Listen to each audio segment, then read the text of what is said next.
of Zabrze in southern Poland, the home of Górnik, the famous old club in this mining community. Poland with some work to do in this group, and they are playing in the white shirts and the red shorts, and they were about to get off to the perfect start in a game they really had to win. The second minute of play, the first time that the Poles have been up the Israeli end of the pitch, and a strike with the left foot from the edge of the box from Peter Novak, the 30-year-old who plays in the Bundesliga with 1860 Munich, getting the Poles away to a flyer. Well, Israel, as we said, were coming into this game undefeated and really beginning to believe that they could make the trip to England next June. But a severe setback coming in after just 90 seconds of play, as that shot is rifled home across the keeper and into the bottom corner. No chance for Bonnie Ginsberg, who tonight was winning his 60th cap in Poland. Well, the home nation really with their tails up. Tremendous shot against the crossbar from the veteran, the fullback, Kowalczyk, from the Betis club in Seville. Could so easily have made it a second there, linking up well with the forwards to engineer a left foot shot that crashes against Ginsberg's crossbar.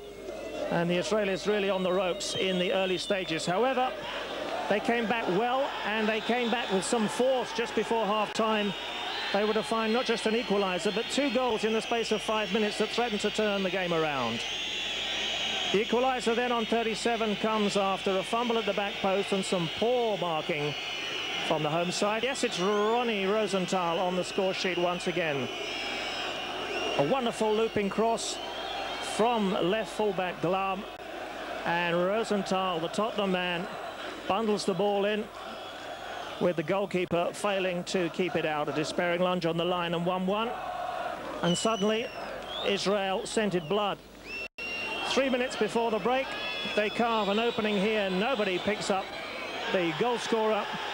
And a second going home from the boot of Revivo. 2 goals in 5 minutes, and Israel ahead.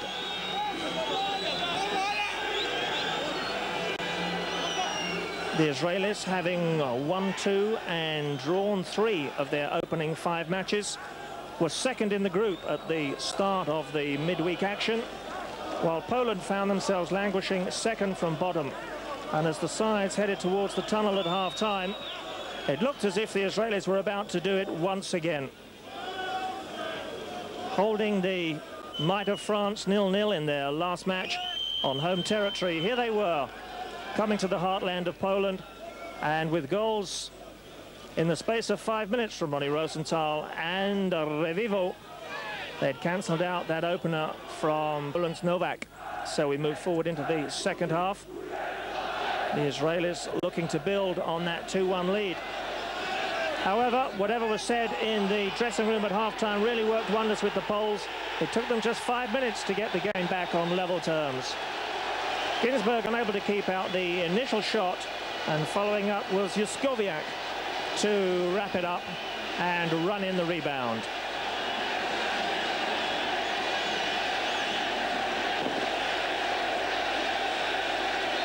Four goals already then for the 19,000 crowd to savour.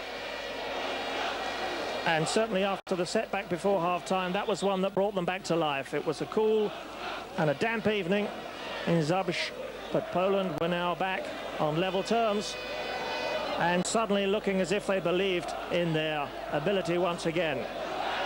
This is a superb header for the third.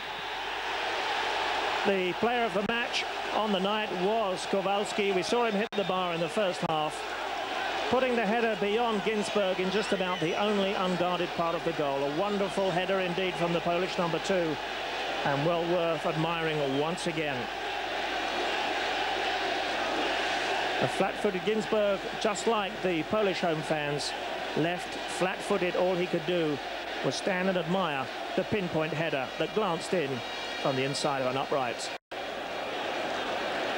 And so this seesaw game in Group 1, which sees Romania heading the nations involved, now saw the Poles back in front once again.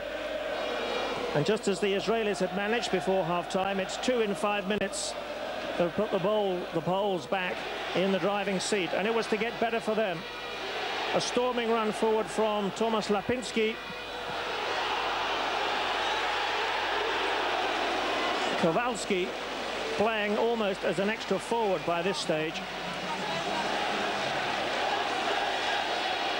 Just unable to keep that chip down as Israeli defenders found it.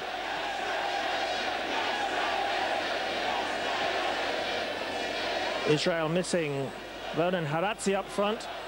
He's the leading goal scorer in this group for Israel. And Ronnie Rosenthal, the lone figure up front, a second shot against the crossbar.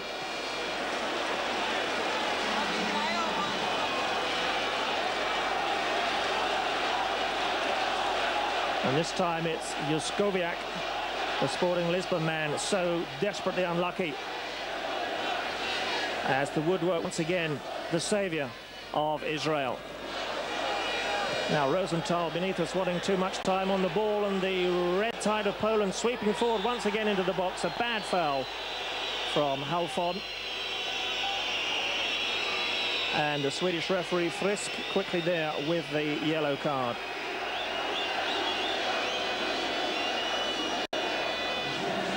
Another yard on the run from Kosminski there, and surely Poland would have had a penalty.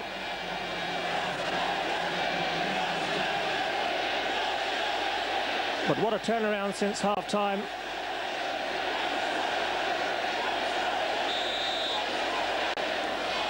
Poland leading 3-2, and suddenly it was 4. The free kick sneaking home through a forest of legs, and nobody getting a touch on the shot from Kozetski on 62 minutes, and Poland have 3 goals inside of 12 second-half minutes, and those fans are about to celebrate a famous victory here in Zabrze. 4-2 now to the home nation.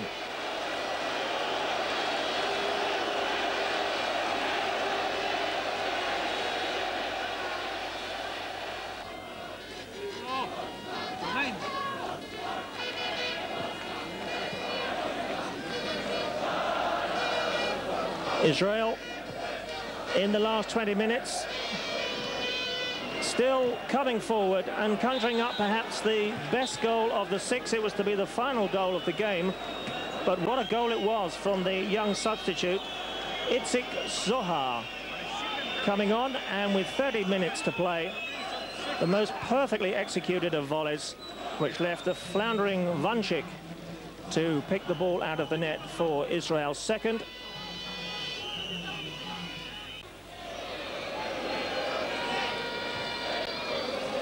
And in fact 4-3 was to be the final score. But certainly the crowd getting value for money in this game, and with Romania having a simple away tie in Azerbaijan, one they were always expected to win, Poland knew that they had to really get maximum points from this game if they were to stay in this group with any chance of making the trip to the finals in England in the summer of '96. 4-3 to Poland, the final score. Everybody is playing catch-up with the Spaniards, who had a fairly comfortable looking away trip to Armenia. Certainly that's how it turned out as well. But they had to wait for the second half before the goals came. The first 3 minutes after the break, Spain are in the all-white strip. Dreadful error here from the Armenian goalkeeper. And a simple open goal for Amaviska, the Real Madrid man, could hardly miss. Abrahamyan in the home goal didn't have a happy night of it, and his punch from that corner kick was dispatched with some aplomb from all of 25 yards by the Basque man. Goicoechea, the ex-Barcelona star, now at Bilbao, wraps it up for Spain. So comfortable for the pace setters in Group 2. Spain winning by 2-0 there in Armenia.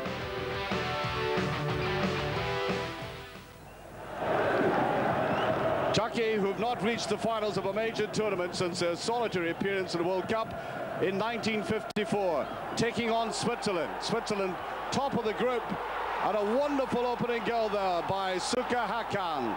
17 minutes gone, hardly out of the blue, because he's well known as a scorer. He has penetration and an eye for goal, as you can witness yourselves.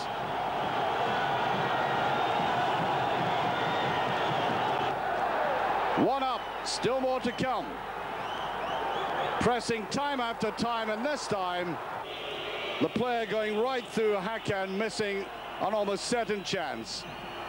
And a deflected goal. Hottager had sent that shot in from way out, 35-yarder. Touch back there. And there's the little deflection off the inside of the heel of Alpay into the back of the net. Hottager getting the credit for that. Into the second half, and going through Temizkanoglu Ogun. The 54th minute, and what turned out to be a triumph for the Turks again.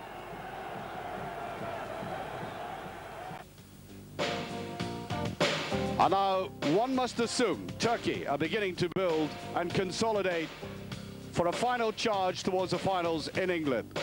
An excellent away win there. Any win away from home, of course, is commendable. The Hungarians getting their first victory in the group. So let's see how they stand now. And Turkey on goal difference go to the top. I doubt if any aficionado would have predicted that.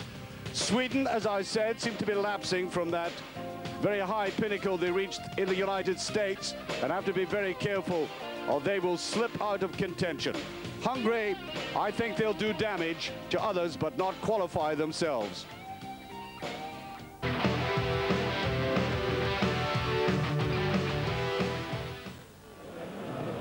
Well, in world football terms, there's something stirring down in the Balkans, and that could well be Croatia. Here in the red and white shirts against Slovenia, they survived an early scare there as the Slovenians broke early in the game, and the goalkeeper Ladic was shown a red card there for felling Zidane. On came the substitute goalkeeper. The Croatians down to 10 men. It mattered not. On 17 minutes, that's a goal of real quality from Robert Prosinecki, now playing his football out alone in Spain at Real Oviedo. And the man disadvantage, no hurdle too big for the Croatians to overcome. Just 3.5 years into their existence as an independent footballing nation. And a wonderful free kick from all of 30 yards bent over the wall for Croatia to take a very handy lead indeed. Well, Croatia really have exploded onto the world scene in this group. They lead it after 5 matches with 13 points, undefeated, 4 wins and just a draw. And they have scored 10 very exciting goals and conceded just the one. Well, it's 11 after Prosinecki's early strike in this game. The Slovenians are in mid-table, or they were before this match.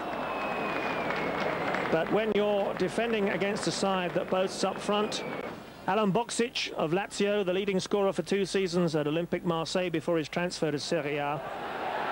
Boban, of course, whose goals have been instrumental in taking AC Milan into the European Cup final. The goal scorer Prosinecki we've already seen, and they're adding a second in the final minute, perhaps the most exciting player currently in the Croatian side and indeed in European football. From Seville in Spain, Suker wrapping it up. The 10 men of Croatia brushing Slovenia aside. Prosinecki's 17th minute opener, and then a wonderful strike once again from the man who just cannot stop scoring for his new country. Suker's goal in the final minute, giving Croatia their 5th win in this group by 2-0.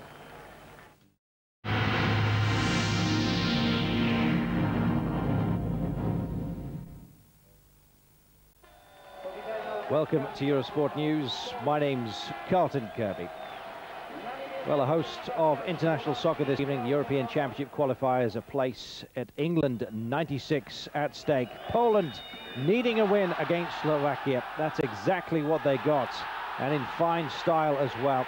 After just 9 minutes, Juskowiak opening up. Well, a decent crowd in Zabrze, witnessing an excellent performance by the Polish side.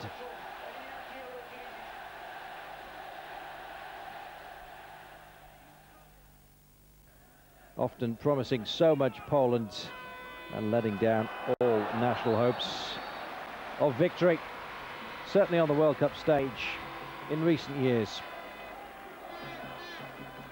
But up against Slovakia, the old machine working very well indeed. Wyszewski in the second half, 15 minutes in, gave Poland their second, and there was to be a hatful on the way as Slovakia's heart gradually ebbed. Guzecki it was on 63.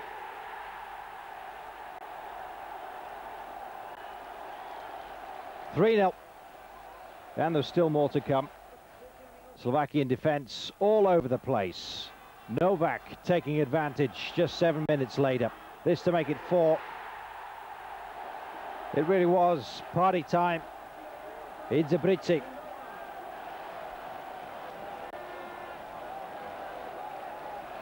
Well, after Novak, it was to be Juskowiak. He'd started it and he finished it. Errors all over the place. The back line just strolling as it rolled in. Poland 5, Slovakia 0. Emphatic.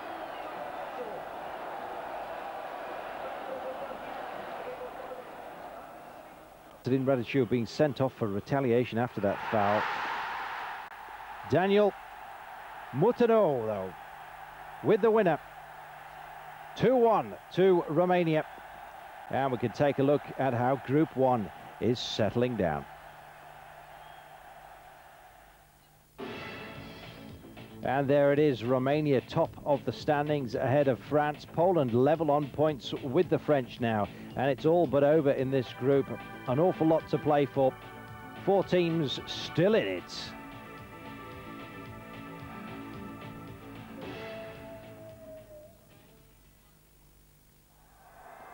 Well, it was said before this match that the Dutch really desperately needed a win to enhance their hopes of making it to Euro 96. But there was just 1 goal in it on the night, and Sergej Gerasimets it was, with this superb strike, finding the angle. There was absolutely nobody there, and he went for it. Nobody in the middle from his team. The angle got tighter and tighter. He picked his spot to perfection. Belarus taking it 1-0 in one of the shock results of the night, and there was another in Group 5. And there it is, Luxembourg beating the Czech Republic 1-0. The Dutch thanking their lucky stars, because it really could have been looking like all over for them had the Czech Republic not gone down in that surprise result. Norway beating Malta 2-0, stay top. Windsor Park and Northern Ireland up against Latvia, and just before the break it was to be an Ian Dowie strike on the back of this foul. Boris Montak on Mike Hughes. Well, did Dowie put it in, or was it an own goal? Well, Dowie certainly claimed it. An own goal, heavily suspected. Well, I think I'd have claimed it as well. In front of this partisan crowd, definitely an own goal, though. Well, that looked like being it until in the second half, on 59 minutes, Latvia suddenly came awake. 2 goals in 3 minutes. The first from Zyber Litz, met with deafening silence.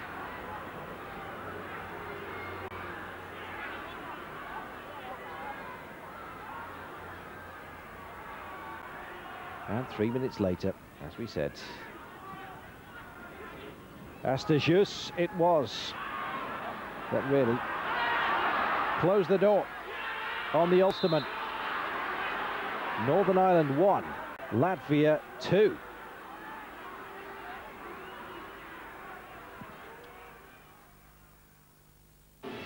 And this is Group 6 for now. Northern Ireland still in 3rd place, Latvia in 5th. No change as far as that's concerned. But really, points lost for the Ulsterman. they may live to regret it, with Portugal and Ireland looking slightly comfy above them. More after this.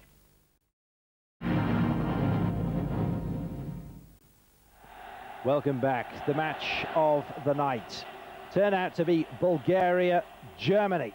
Bit of a grudge match this as far as the Germans were concerned. Bulgaria, of course, who did so well in the World Cup, wanting revenge. Well, it certainly looked like the Germans were going to get it. Jürgen Klinsmann, after 18 minutes in space. Bulgarian defence all over the place, and a packed house in Sofia. 80,000 turning up for this one. Well, a bit miffed. Well, indeed, Germany were well in control of the match at this stage, and just before the break, a lovely strike from Thomas Strunz. 44 minutes. And it looked like being an extremely comfortable lead for Germany going into the break. Well, not a bit of it. Strunz actually disgraced himself the other end. Soon after this, he brought down Balakov, and up stood Stoichkov to pull one back, which proved to be absolutely vital in this game. So much action we've had to drop for this news item. I can tell you it was action-packed, to say the very least. Stoichkov had already rattled the uprights, and there was plenty more shots on target to be had. Well, as you saw, Strunz bringing down Balakov. Stoichkov doesn't miss many of these. And Kupka in goal, who've done so well in this game so far, going the wrong way.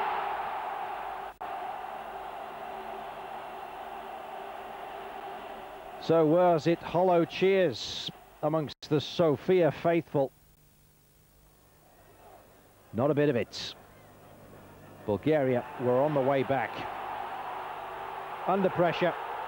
Helmer bringing down Kostadinov, and despite complaints, as you can see, they were only half-hearted. Definite penalty. Brought down from behind. Knees bent at the back. 2-2. Stoichkov. Clean as a whistle from that penalty spot. So then, this game level. Who would get the winner? And it seemed only a matter of time before it came. Indeed, it was only 3 minutes before Kostadinov with the vital strike, keeping his head as everyone else around him was losing theirs.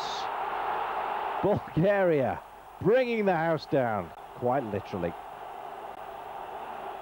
3-2, what a comeback. A great night in Sofia.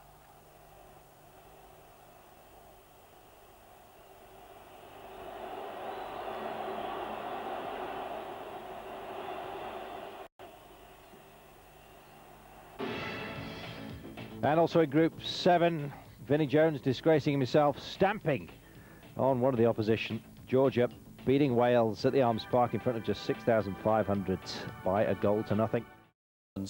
Goals from Billy McKinlay and John McGinley gave them a comfortable 2-0 win and put them second in Group 8 behind Russia, who won 7-0 in San Marino.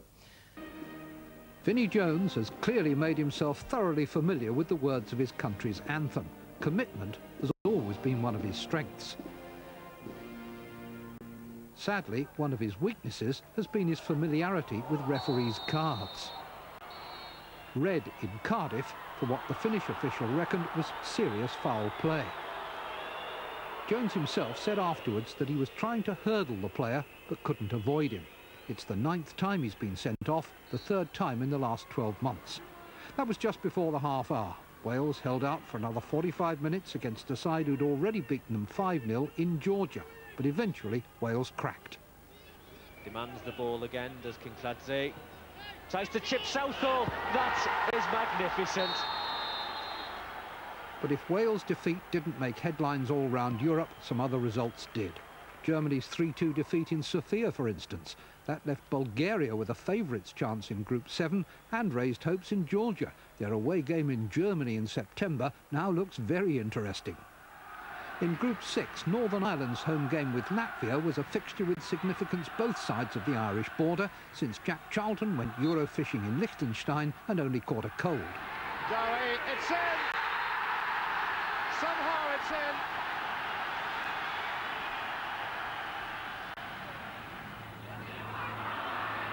Troikas, the number 2, getting forward. That's a good ball. Could be trouble here. It's 1-8. It's Sieverlins. I would say Windsor Park full of worried faces at this moment. Here's Troikas, who set that goal up. And hasn't he made up for giving away the penalty in Riga? Oh, they're in again. The flag stays down. It's 2-1. The victory did little for Latvia and nothing for Northern Ireland, but it did a lot for morale in the Republic. The wild card here are Austria, emerging from a long period of mediocrity. Portugal, the Republic, Austria. Perm 2 from 3. Dann das Schicksalsspiel in Dublin gegen den hohen Favoriten Irland ohne Andreas Herzog. Ihn hat Teamchef Prohaska aus dem Kader entlassen, weil er tags zuvor mit Werder Bremen ein meisterschaftsentscheidendes Spiel bestreiten wollte. Lange hält Österreich ein 0:0, aber in der 67. Minute erzielt Houghton das 1:0 für Irland. Man möchte fast meinen, ein typisch österreichisches, ein unglückliches, ein dummes Tor. Aber die Österreicher stecken nicht auf. Im Gegenteil. So, jetzt der Freistoß von Polster. Und da der Ausgleich zum 1:1 durch Anton Polster. Ein super Tor von Polster zum 1:1. Und hier jubelt die kleine österreichische Schlachtenbummler-Kolonie. 1:1 durch Polster. Die Mannschaft hat sofort reagiert. Der Ausgleich nur 4 Minuten nach der irischen Führung und es kommt noch besser. Ogris! Bravo! Bravo, Andreas bravo! Ogris erzielt das 2:1 für Österreich. Unglaublich! Die österreichische Nationalmannschaft führt hier in Dublin mit 2:1 und Andreas Ogris, eben ins Spiel gekommen, nützt diese Möglichkeit gleich zum Führungstreffer für die Österreicher. Und zwar exakt 2 Minuten nach seiner Einwechslung. Österreich hat das Spiel binnen 4 Minuten umgedreht. Weitere 6 Minuten später. Rosenig, Polster! Hoppala! Bravo, bravo! 3:1 für Österreich! Toni Polsters dritter Doppelpack im dritten Länderspiel 95. Mit seinen Treffern 31 und 32 in der Nationalmannschaft schießt der Kapitän Österreich zum sensationellen 3:1 in Irland. Und plötzlich ist die Tür zur Endrunde in England weit offen. Österreich mit einem Spiel weniger, nur noch 2 Punkte hinter den Iren. Aber nach dem 2:3 gegen Lettland in Riga geht's für Het slotakkoord in het lege Gradski-stadion Macedonië-België. Doekschop met Schifo. Ja, Celeski komt daar onvoldoende bij. Schijpers met Dilliké, die bal gaat binnen. George Groen. Onvoorstelbaar. Daar komt hij. Schifo die kopt. Ja, hij doet 2. Enzo Schifo. Onvoorstelbaar. Gunther Schijpers. Gilles de Bilde. Gunther Schijpers. Wordt dat nummer 3? Gunther Schijpers, ja. Zijn derde goal ook meteen voor Gunther Schijpers.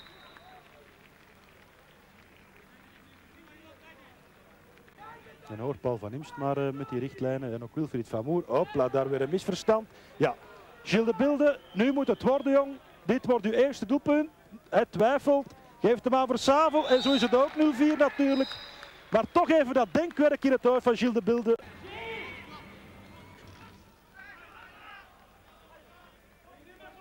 Moet even wachten. Karagiannis, daar is de voorzet. Het is 0-5. Enzo Schifo. Oh, het is eigenlijk niet te geloven. Dit lijkt wel één grote droom. Świerczewski. Prawą stroną pędzi Jaskulski. Świerczewski i teraz Świerczycki. Gol! Kontra, szybkie wyjście Polaków z własnej połowy. Zagranie do Koseckiego. Kosecki, pole karne, strzał. Gol! Nowak. I gol! I Juskowiak, pusta bramka, 5-0, tak jest! I gol! I Juskowiak, pusta bramka, 5-0. Tak jest! Dużo walki. Teraz szansa przed Juskowiakiem. Spóźnił się tam Lebew, Juskowiak na wysokości pola karnego. Ostry kąt, gol! AKKK! To jest ta kontra, o której walczyliśmy. Brawo, panie Andrzeju! Żorka F i gol! Ojej, jak szkoda, jak szkoda! I koniec, proszę państwa. Tyle wysiłku, tyle nerwów i wciąż nikt nie jest bliższy tego awansu. Ani Francja, ani my. It reads like a storyline from Roy of the Rovers. A broken leg forces Ali McCoist out of international football for 2 years. Then on his return... There's John Collins with the cross. McCoist goes in! He scored! It's Ali McCoist for Scotland! 28 minutes of the second half gone! The 17th international goal, and Scotland have a precious lead. Suffered their worst result at home since 1958 at the hands of Russia. This was goal number 2 from Valery Karpin.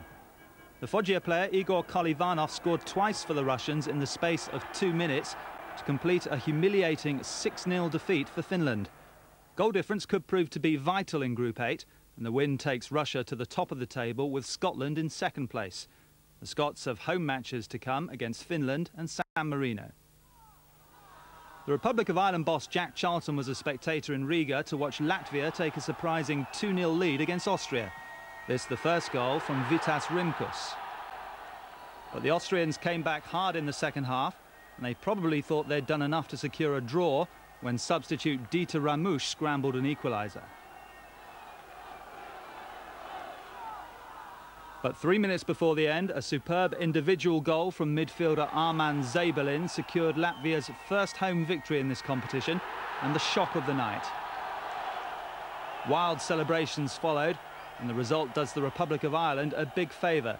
They remain in second place, 4 points behind the Portuguese. The Republic travel to Austria next, then it's Latvia in Dublin and Portugal in Lisbon. Northern Ireland tomorrow, they go a massive 7 points clear. The interest surrounds the Republic of Ireland, who face Austria in Vienna on Wednesday. The Republic, after looking good, have dropped 5 points out of the last 6, including this defeat by Austria in Dublin in June. Kelly in from Houghton, off Polster's head. Kogler, then it's Sheridan and Kenna. Intelligent ball back to Sheridan, coins at the near post. Here's Cascarino. Oh, and it's deflected. And Ray Houghton has scored. And the offside flag stays down. And Ireland are in front.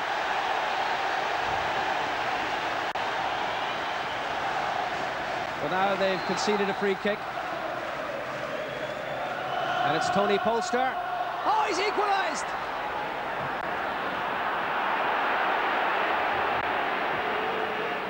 Oh, and here's O'Grease. And that's 2. And Ronnie Whelan protests to the referee and is going to be booked and is out of the game in Vienna in September. Austria has a free kick. Taken by Prozinik. Holster! Well, that's that. That is that. But it's Bobby Gould's first game in charge of that Welsh side, who are propping up the group, and he's been talking to Ian Gwynn. Lie in 4th place with only a remote chance of qualification. When Portugal took the lead 2 minutes into the second half through Domingos, the partisan 50,000 crowd expected their team to bag a hatful of goals and qualify in style. But Northern Ireland's makeshift team refused to roll over. Strasbourg winger Michael Hughes fired a 30-yard free kick through the Portuguese wall. Hull City goalkeeper Alan Fettis was the hero of the hour as Domingos came looking for his second. And despite playing only 2 minutes for his club this season, Fettis was also alert to Costa's free kick. I thought he was outstanding tonight. Portugal should still qualify. Northern Ireland will probably not. But this was their night. Jerome Quinn, BBC News. Qualified, Denmark look as though they'll be one of those. Switzerland face a big fine from UEFA after the Swiss team paraded a banner protesting at French nuclear tests at the start of their match in Sweden in Group 3. The banner, which said "Stop it, Chirac," goes against a UEFA ruling which bans all political demonstrations on football pitches. UEFA say they're looking into the matter. As for the match itself, Sweden, who were third in the World Cup last year, needed to win against group leaders Switzerland to retain any hope of qualifying, and the Swedes certainly tried, but Dahlin shot over in the first half. While the Swiss, who may well be on their way to England, also had first half chances, this time Anderson preventing Turk Yilmaz.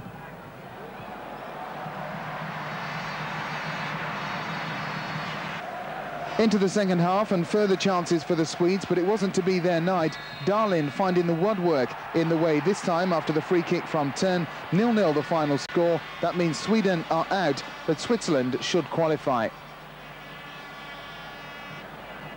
We say should because they're being pushed all the way by Turkey, who were at home to Hungary. The Turks won this one. Hakan Şükür opening the score on 9 minutes, and as ever, a fanatical crowd were loving every minute of it.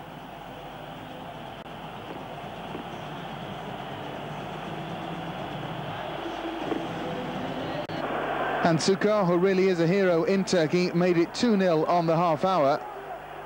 The Turks are no longer the pushover they used to be in Europe. They win 2-0 and they still have every chance of qualifying for their first major championship since the 1954 World Cup and their first ever European Championship.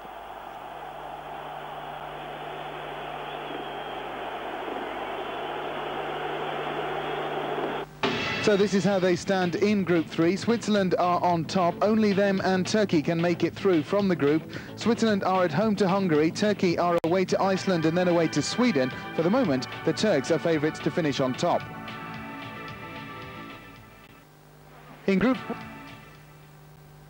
In Group 5, Norway needed a point from their trip to the Czech Republic. The Norwegians are all but sure of qualifying, but would have liked to have wrapped it up last night. Well, it wasn't to be. The Czechs took the lead on 6 minutes when Fjortov brought down Latal for a penalty.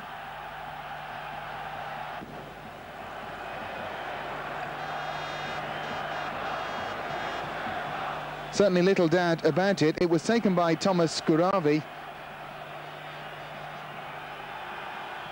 An early lead for the Czechs, and they kept it until the break. The Czechs needed to win to keep up their chances of qualifying, and it stayed at 1-0 until 3 minutes from time, but then Drulak made it 2-0, and that indeed is how it ended last night. So Norway are not there yet. The Czechs look a good bet for qualification at the moment.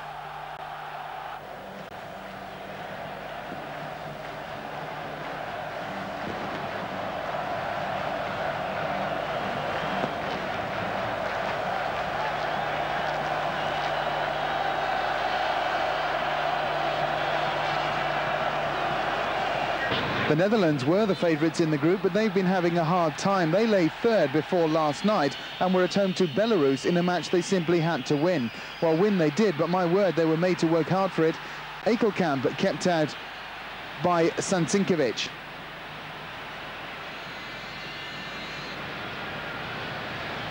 And it looked very much as though it was heading for a disastrous draw for the Netherlands, but Mulder popped up to save his side on 83 minutes. It really was a last-gasp victory for the Dutch. 1-0 the final score. The Dutch can still qualify if they win both their remaining matches, but it certainly won't be easy.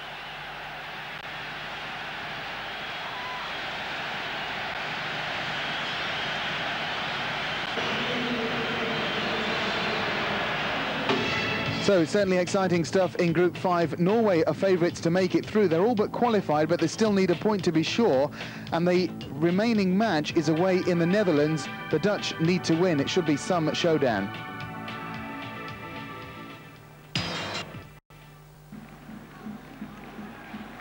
France are struggling in Group 1, but were at home to Azerbaijan in Auxerre last night and expected to win, and they certainly won and did it in style. They opened the score on 13 minutes through Marcel Desailly of AC Milan, and 4 minutes later, Yuri Djurkaev made it 2-0.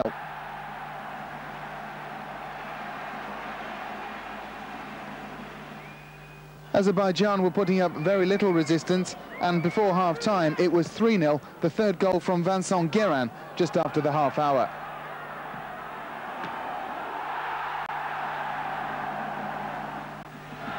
The floodgates then opened in the second half. Djurkaev's shot was stopped by Gasanov, but Pedros made no mistake.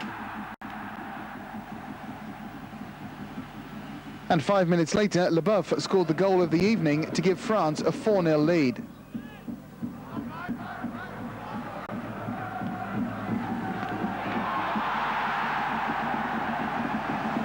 That one's certainly worth another look.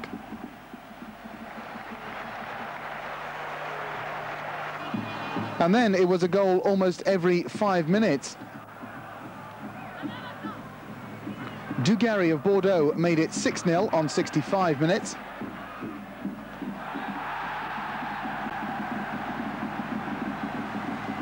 His Bordeaux teammate Zidane grabbed the 7th.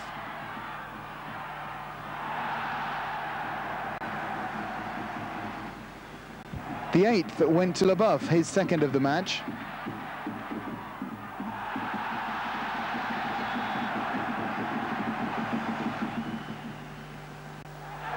Number 9, and a new record in a single match for France, was scored by Djorkaeff, his 2nd also. And then into double figures in the final minute, Christophe Coquard, the scorer in front of his home crowd in Auxerre. 10-0, the final score for France, a record win for them, but the goal difference won't do them any good in the group. They need now to beat the big teams.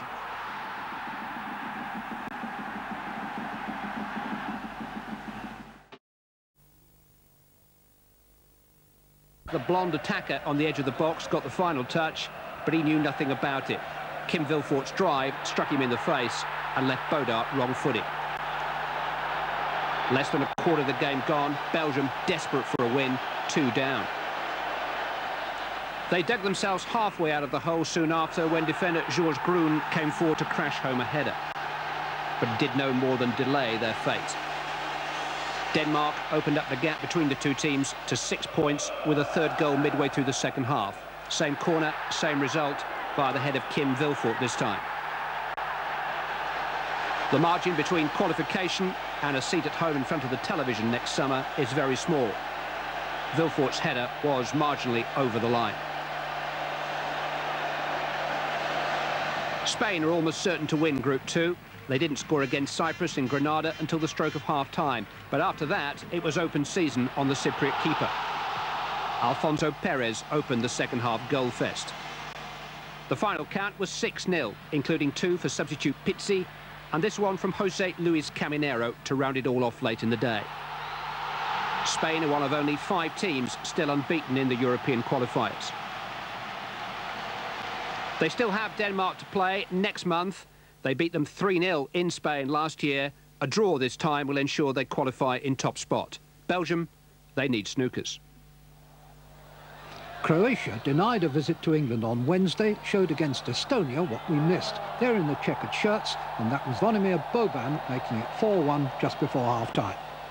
After the interval, Davor Suker left the Estonian defence guessing which foot he'd used to score his 2nd and his country's 5th of the game. An unhappy night for Portsmouth's goalkeeper Mark Poom ended at 7-1 with Suker completing his hat-trick. In the same group, Italy kept in touch by beating Slovenia, but only 1-0. Fabrizio Ravanelli, played onside by a defender on the near side, scored the only goal. There were 6 Juventus players in the starting lineup, but plenty of talent on the bench. Giuseppe Signore on at half-time, Roberto Baggio only on for the last half hour.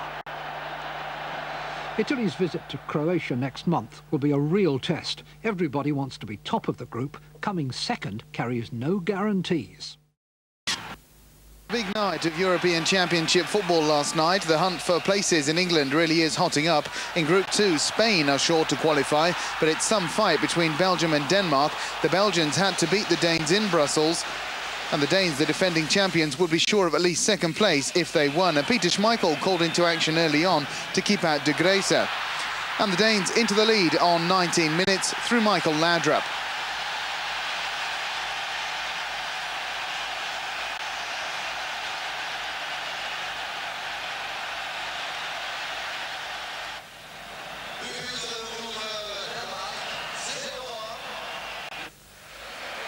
So a dream start, and it got even better for the Danes 2 minutes later. The shot from Vilfort was eventually turned in by Beck as the Belgian defence failed to clear the ball.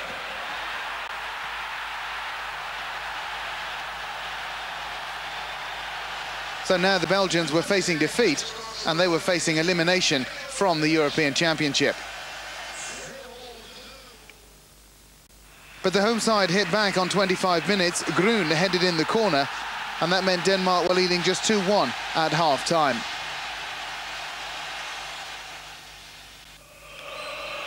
But midway through the second half, the Danes killed it off. Vilford heading in Laudrup's corner, 3-1 the final score. Denmark should now qualify for England, but Belgium are out of it. Turkey, who were at home to Hungary, the Turks won this one. Hakan Şükür opening the score on 9 minutes, and as ever, a fanatical crowd were loving every minute of it.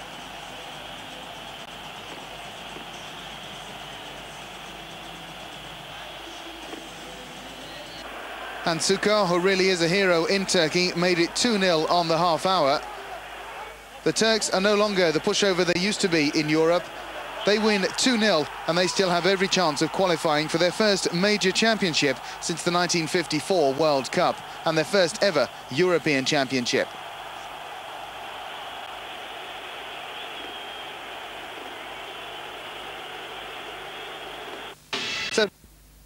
But they knew they could put themselves back on the road to England with a win at home to Slovenia in Udine last night. And Italy were expected to win, but they were certainly made to work hard for their victory. The only goal of the game came from Fabrizio Ravanelli on 13 minutes.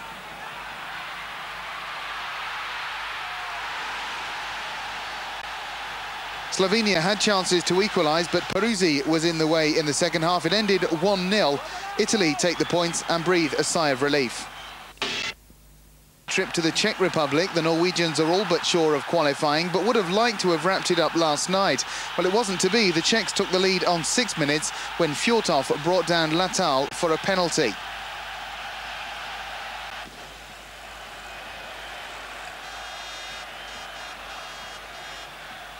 Certainly little doubt about it. It was taken by Thomas Skuravi. An early lead for the Czechs, and they kept it until the break. The Czechs needed to win to keep up their chances of qualifying, and it stayed at 1-0 until 3 minutes from time, but then Drulak made it 2-0, and that indeed is how it ended last night. So Norway are not there yet. The Czechs look a good bet for qualification at the moment.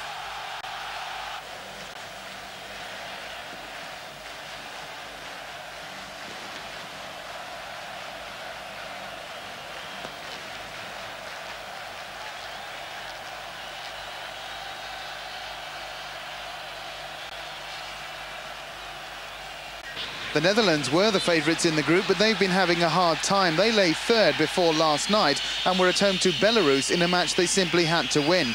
Well, win they did, but my word, they were made to work hard for it. Ekelkamp kept out by Sancinkovic.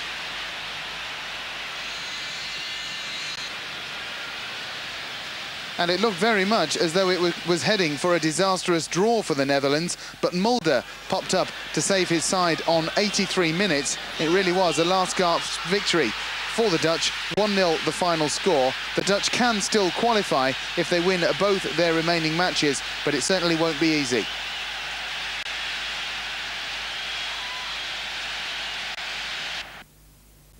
The Republic of Ireland have given themselves a hard time in qualifying. They travelled to Austria last night and couldn't afford to lose, so a disastrous start for Jackie Charlton's team when Sturger opened the score for Austria on 3 minutes.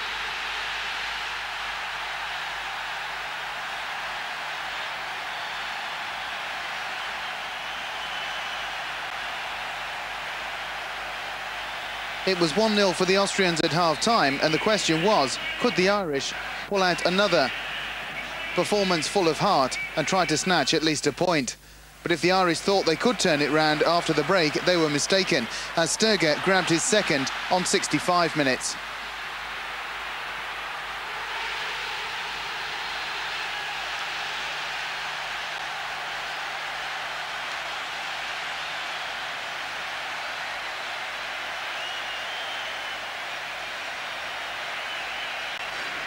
A glimmer of hope, though, for the Irish with a quarter of an hour to go. Paul McGrath giving them something to hope for as he pulled one back from the corner.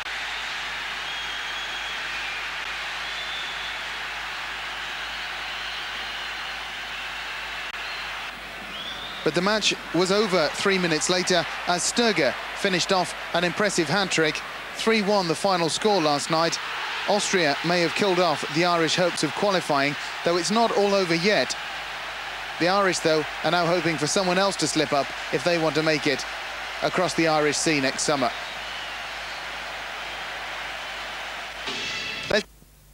Way in Group 7, where Bulgaria looked likely to finish on top, but the Germans knew that a win at home to Georgia last night would see them well on their way to qualifying. But a shock start for them as Georgia took the lead on 28 minutes through Kespadja.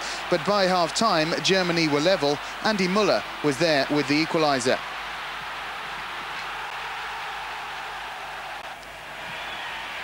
And then Germany began to take control. Ziege putting them into the lead on 57 minutes, his first goal for his country. And 4 minutes later, Kirsten was there to make it 3-1.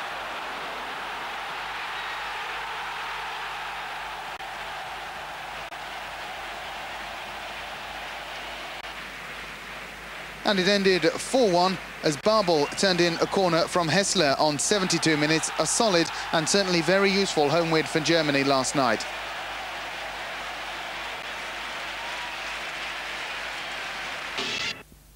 France are struggling in Group 1, but were at home to Azerbaijan in Auxerre last night and expected to win, and they certainly won and did it in style. They opened the score on 13 minutes through Marcel Desailly of AC Milan, and 4 minutes later, Yuri Djurkaev made it 2-0.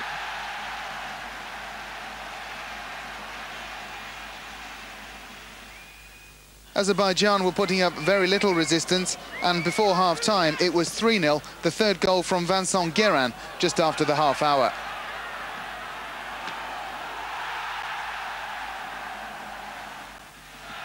The floodgates then opened in the second half. Djurkaev's shot was stopped by Gasanov, but Pedros made no mistake.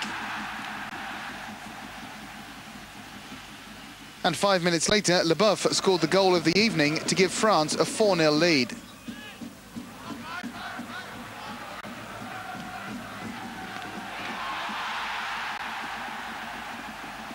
That one's certainly worth another look.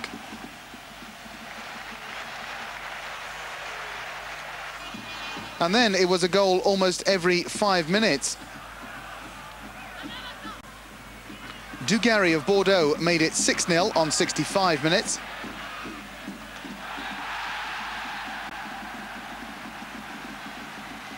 His Bordeaux teammate Zidane grabbed the 7th.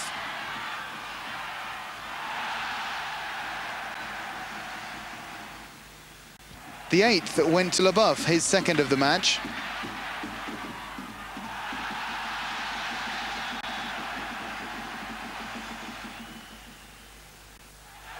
Number 9, and a new record in a single match for France, was scored by Djurkaev, his second also. And then into double figures in the final minute, Christophe Coquard, the scorer in front of his home crowd in Auxerre. 10-0, the final score for France, a record win for them, but the goal difference won't do them any good in the group. They need now to beat the big teams.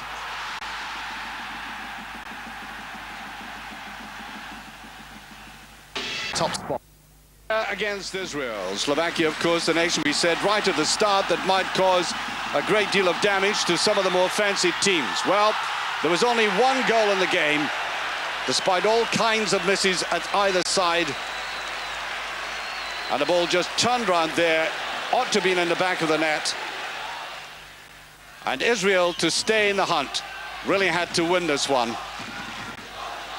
But with their live television coverage, back to Israel, and with a crowd of about 10,000 looking on, they eventually flopped.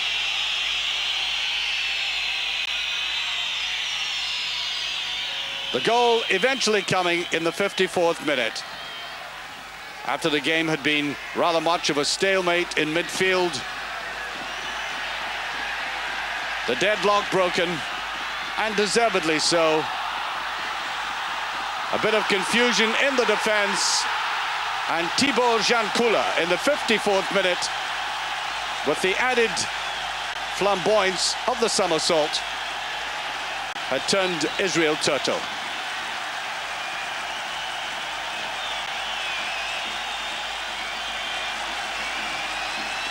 That's the only goal in the game.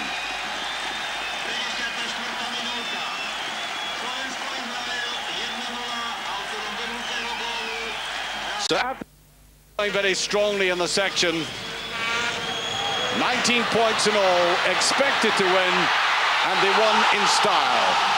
That delightful young artist Guerrero scoring the first goal. 45 minutes gone, 1-0. It took them a long time to break down this defense, but when they did, it was a massacre. Into the second half, Luis Enrique feeding the ball across, and bang from the head of Alfonso. 51 minutes gone, it's 2-0.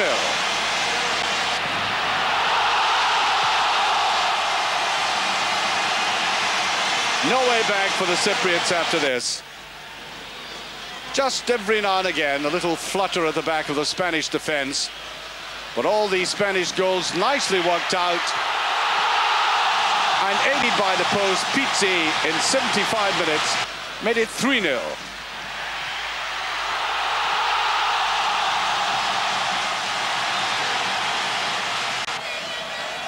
And then that great midfield player who scored his first goal of the season in the Spanish League at the weekend, Hierro. 3 minutes after that goal by Pizzi made it 4-0.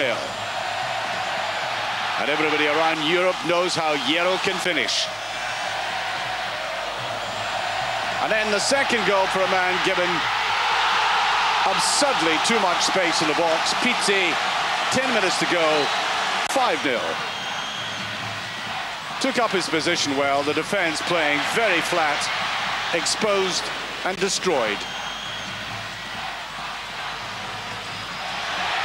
And watch the goal by Caminero here, the last one coming up to complete the slaughter, just to make absolutely sure. And done with style, head to foot. In the red and white Czech shirts before 25,000 fans in Zagreb. Earlier in the week, Estonia really made to suffer after just 3 minutes play. It's the home nation ahead. Prosinecki delivers the cross, and Mladenovic heads the ball into the Estonian goal. Croatia thought they were on their way. The next goal actually came to the Estonians. Bottom of this group without a point to their name so far, but their best player, Andreas Riem, drilling home that free kick from all of 25 yards, surprising the home keeper at the near post. That was on 17 minutes. 2 minutes later, a blatant foul in the penalty area. The Estonians concede the penalty kick, and it's comprehensively put away by Suker, the man who plays for Seville in Spain. 2-1 quickly became 3-1. Alain Boksic, the ex-Olympic Marseille star, sold to Lazio of Rome after their European Cup final success in the wake of the bribery scandal. 3-1 became 4-1 just before half-time. A goal this time for Boban.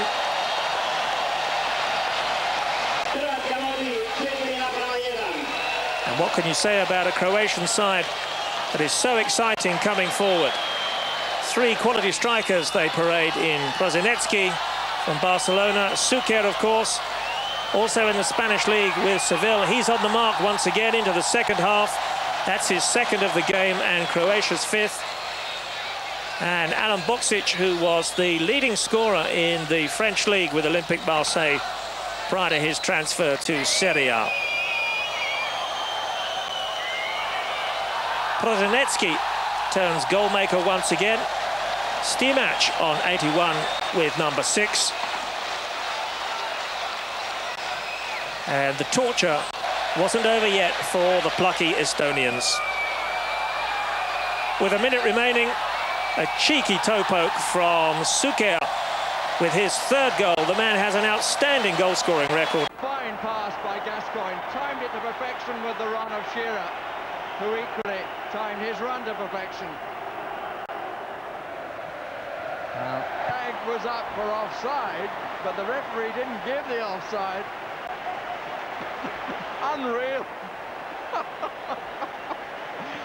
Goodness me. Look at this from Jamie Redknapp's shot. Watching, watching, watching, yes. Perfectly done. And did he like it?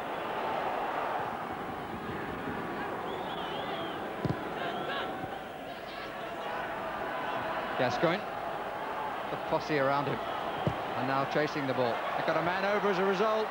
Gascoigne! And McManaman wide on the follow-up.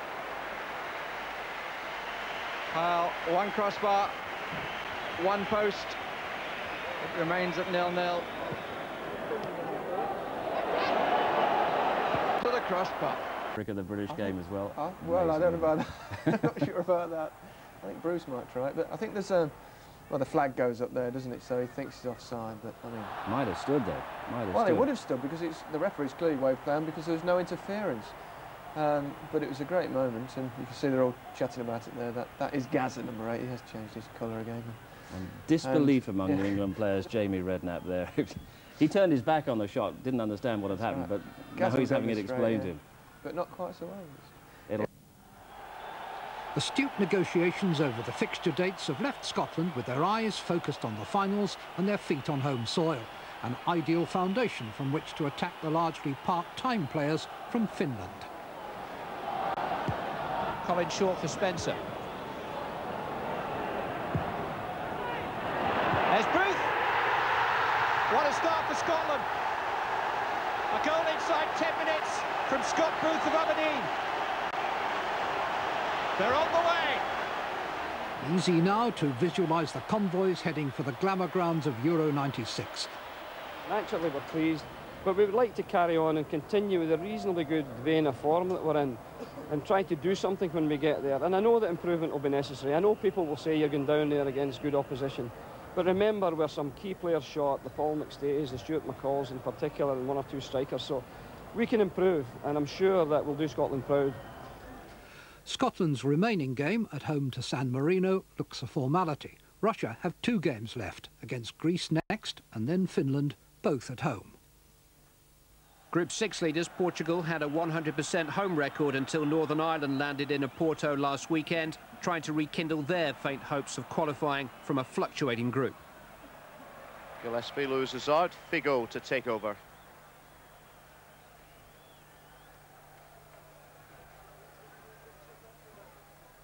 That's Follier in there. Oh, it's 1-0. It's Domingos. And the crowd go wild here in Oporto. Gillespie is there, McGilton is there, Michael Hughes is there. McGilton, Hughes, hit it well! Oh, perfectly, in fact. It's 1 each. And what a marvellous goal.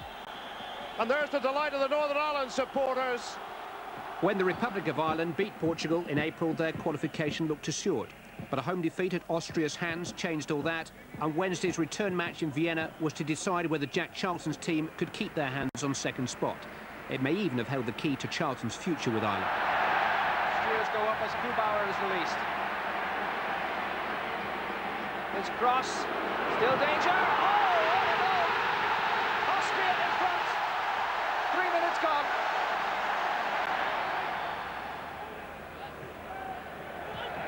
Stöger, Herzog.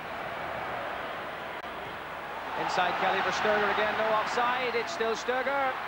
Looking for his second and getting it.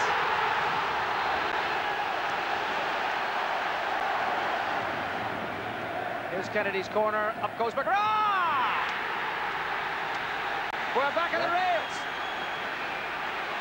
And no more than they deserve on the balance of the play, at least up to half-time. Shot.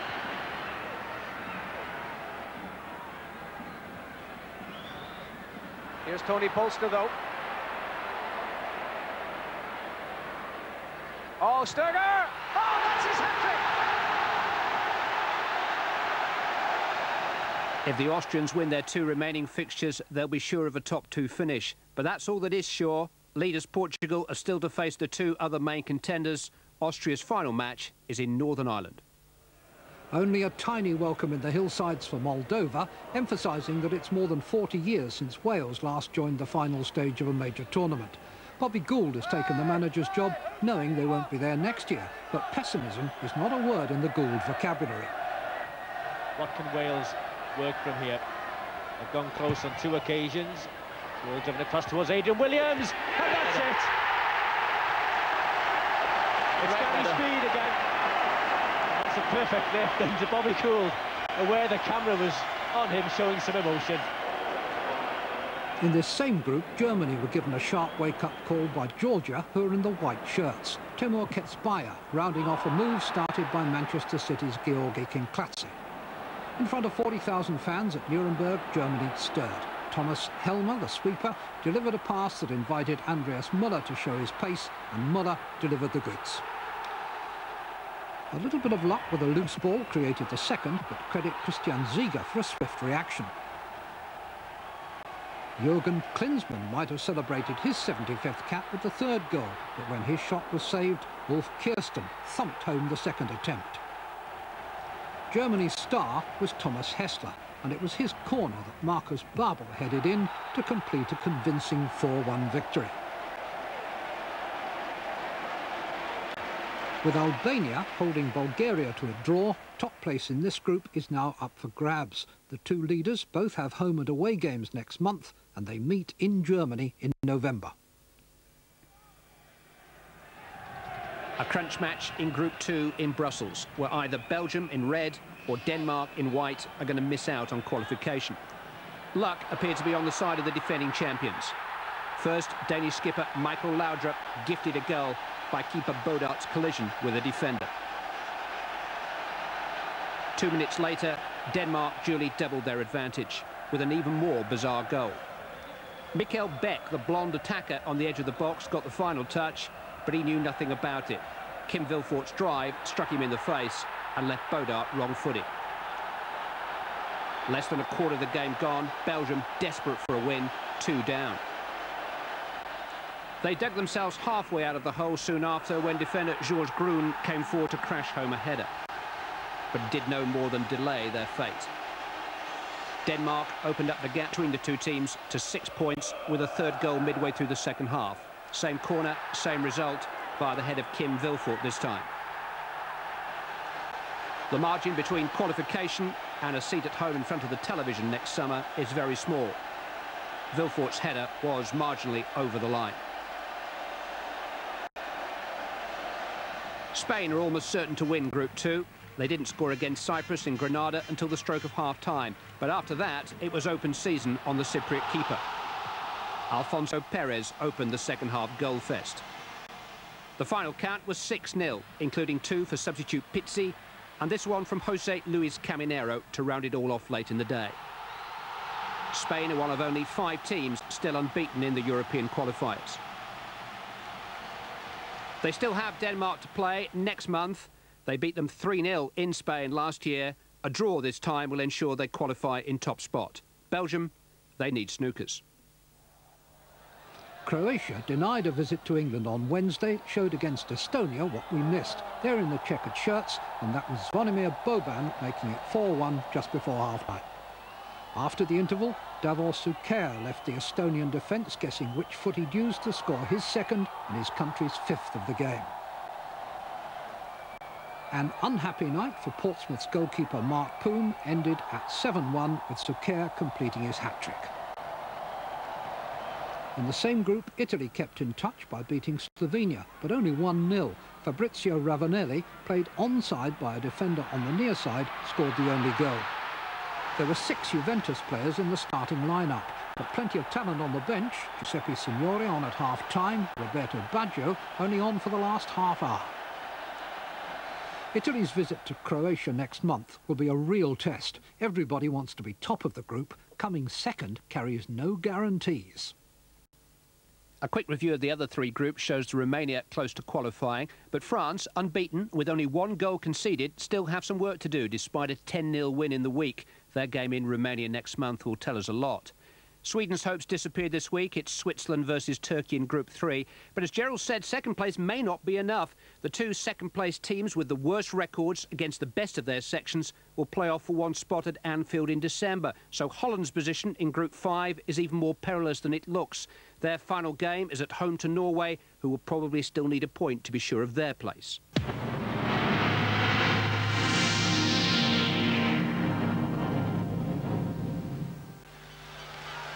Welcome to Eurosport News. My name's Carlton Kirby. Italy had stand-in goalkeeper Luca Bacci sent off after just 9 minutes of their European Championship Group 4 qualifier against Croatia. Bucci called up after Peruzzi was injured in training during the weekend. Sent off as he handled the ball full stretch outside the area.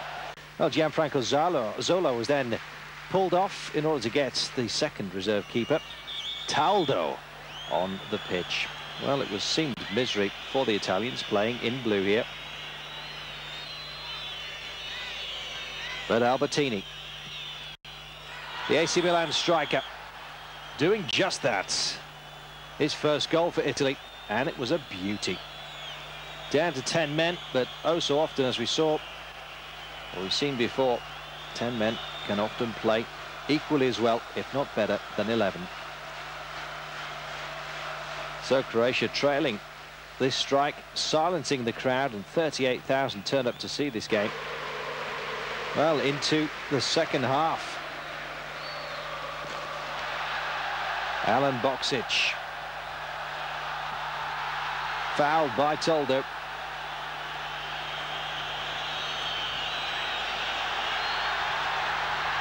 And here it comes. To be a yellow card for the second reserve keeper. And, of course, a penalty whistled. Stunning atmosphere. Even more so after Davor Suker in the 48th levelled the scores.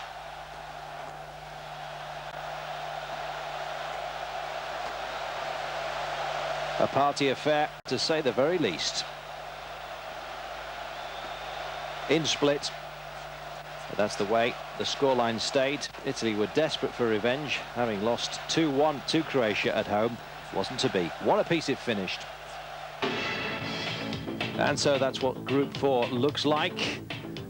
After that result, of course, more European Championship matches later this week. Wednesday night it is. Croatia currently on the top of this group. It just seems to be between Croatia and Italy. These two virtually assured of a place in England 96. Het Razdan-stadion in Yerevan. De eerste van 2 overbodige EK-interlands. Bijna iedereen ziet er tegenop.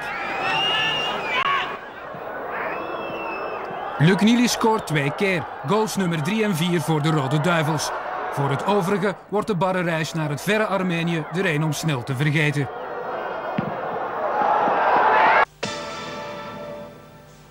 Ansehen hatte und sich für einen genauen Pass entschied. Auf Enrique. Zweikampf mit Lausen und zur allgemeinen Überraschung gab es erst Gelb für Lausen und dann Strafstoß für Spanien. Warum, das sehen wir hier. Handspiel des Dänen, korrekt die Entscheidung also. Schmeichel gegen Hierro. Sieger der Spanier 0:1 und Schmeichel, der wird mächtig geärgert haben, denn beim Elfmeter getunnelt werden ist halt doppelt gemein.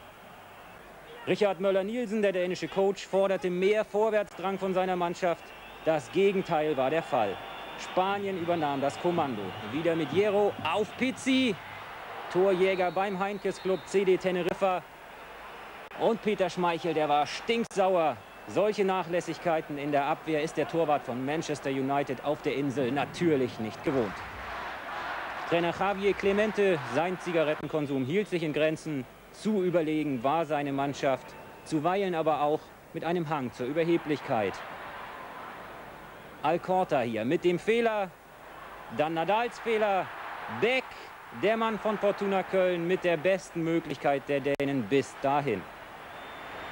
Die Spanier scherten sich nicht groß drum. Enrique, eine von 2 Spitzen. Immer noch Enrique. Gute Idee. Und dafür gab es Beifall sogar von den dänischen Fans. kurz vor der Pause.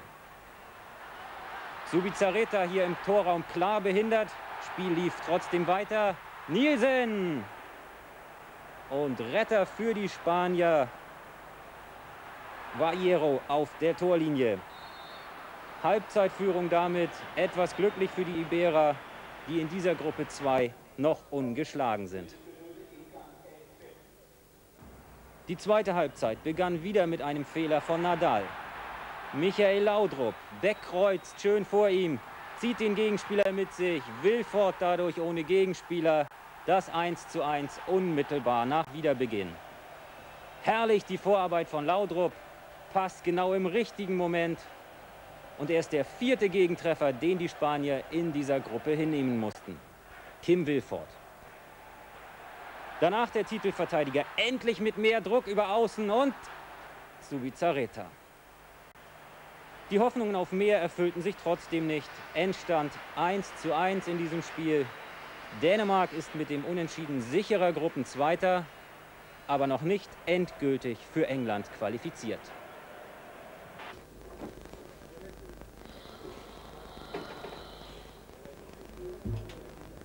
Dänemark gegen Spanien. Für Russland standen die Sterne gut. Ein Remis und Verfolger Griechenland wäre abgeschüttelt. Dabei präsentierten die Gäste einen neuen Torwart, Nikolaos Michopoulos, erst 22, erstes offizielles Länderspiel. Russland ohne Schalimov, Kiriakow, Schmarov, Kanchelskis, Bestchasnich und Savicev, dennoch in der Anfangsphase die bessere Mannschaft. Olivanos Freistoß nach rund einer Viertelstunde. 6 Spieler von Meister Spartak Moskau, nur ein Legionär in der Anfangsformation, neues russisches Selbstbewusstsein. Konstantinos Polichano, der griechische Nationaltrainer, hatte im Vorfeld angekündigt, das starke russische Mittelfeld auszuschalten. Seine Mannschaft tat dafür zu wenig. Zartas, der Spielmacher von Gladbach-Gegner AEK Athen, kam mit der Manndeckung von Kovtun einfach nicht zurecht, blieb blass. Die Russen selbstsicher. 29 Tore haben sie in der Qualifikation bereits erzielt. Keine Mannschaft traf häufiger und die Russen ballsicher. Mostovoy und noch einmal Mostovoy, erstaunlich nervenstark, Michopoulos. Aber das musste er auch sein. Denn die von Libero, Usunidis gelenkte Abwehr war alles andere als gut postiert. Bekam zudem aus dem Mittelfeld keine Unterstützung, sprich Entlastung. So weiter Russland mit Onopko, Kovtun und dem Führungstreffer nach 36 Minuten völlig verdient. Der Ärger der Griechen verständlich. Nicht nur, dass sie zurücklagen, nein, sie hatten das Tor auch selber erzielt. Die Flanke von Kovtun fällt Usunidis unhaltbar für Michopoulos ab, hat dann sogar doppeltes Pech, als der Ball noch vom Innenpfosten ins Tor rollt. Die Taktik der Griechen, ein 0:0 zur Pause und dann auf Konter hoffen, ging nicht auf. Russland dagegen auf dem direkten Weg nach England. Nach der Halbzeit dann der lautstark geforderte Wechsel. Sergei Kiriakow, der Mann aus Karlsruhe, kam für Juran und die Russen dominierten weiter, vergaben aber auch weiter beste Möglichkeiten. Mostovoy, eine von mehreren guten. Was folgte, war eine gewisse Langeweile. Die Russen lässig, phasenweise überheblich. Ersatztorwart Cherchessow, der Ex-Dresdner, nachdenklich. Es sollte sich rächen. Denn urplötzlich kam Griechenland ins Spiel mit Donis, vom Meister und Pokalsieger Panathinaikos Athen. Und auf einmal war der Ausgleich da. Salochidis, der Torschütze, nach 61 Minuten. Der Mann vom Arihan-Club PAOK Saloniki, der bis zum Sommer noch für Olympiakos Piräus spielte, schneller am Ball als Kovtun. Logische Konsequenz russischen Leichtsinns. Und die Griechen jetzt hellwach und brandgefährlich. Wieder Donis, wieder nicht angegriffen. Batista, Dimitri Karins, beste Parade gegen den seit 10 Jahren in Griechenland lebenden Portugiesen Batista. Und die Russen wollten reagieren, kamen aber nicht dazu. Freistoß Karpin, Fehler Michopoulos, Kovtun einmal, Kovtun zweimal und Onopko macht das 2:1 quasi im dritten Nachfassen. Viktor Onopko, der Kapitän, auch er von Spartak Moskau, öffnet das EM-Tor. Aber was waren da für Pleiten und Pannen vorausgegangen? Michopoulos greift daneben gegen Onopko, dann trifft Kovtun den Pfosten und Zagorakis und dann nutzt Onopko die allgemeine Verunsicherung. 35.000 im Moskauer Olympiastadion begeistert. Und es sollte noch offensiver werden. Schalimov kam, Karpin ging, der Ex-Duisburger. Die Schlussphase, in der die Griechen alles riskierten. Kasapis gegen Kiriakow. In Deutschland heuer ja noch ohne Torerfolg. Hier hätte er sich sein persönliches Geschenk machen können. So aber blieb's beim 2:1. Russlands Trainer Oleg Romantsev durfte zufrieden sein. Seine Mannschaft bleibt weiterhin ungeschlagen. Staatspräsident Boris Jelzin nahm es ebenfalls wohlwollend zur Kenntnis. Kein hochklassiges, aber ein durchaus gutes Spiel. Also der Schiedsrichter hat wahrscheinlich die Mannschaft von Russland angedeutet. Always a difficult afternoon, as Ian McFall will know, for a goalkeeper. Under no pressure at all, he might be called into action. So it's difficult maintaining the concentration. Gray going in here. Oh, it's 1-0. It's Michael O'Neill. And what a moment for Michael O'Neill to put Northern Ireland 1 up. 36 minutes gone. And after 6.5 years, he scored in Malta, April '89, a World Cup qualifier. He was in there. Gray off the chest of Gray. Good run from O'Neill and a good finish. But that is the breakthrough that Northern Ireland certainly needed. Gray, always dangerous, always in there. A little flick from O'Neill and through the legs of Uri. 1-0 to Northern Ireland. And he'll be happier. Forward by Lennon. Here's Gray. Hair flowing in the wind. Taken out by Christoph Frick. Wins the free kick. And Michael Hughes across to take it. Whips it in. McMahon is there. It's 2-0. I think it's McMahon. It is. So 2-0 Northern Ireland and a first international goal for the 21-year-old. Hughes whips it over. Where's the marking? The keeper didn't come. Just knocked it in and said, thank you very much indeed. 4 minutes gone in this second half. Perfect start to the second half. The keeper, well, he was rooted to the line.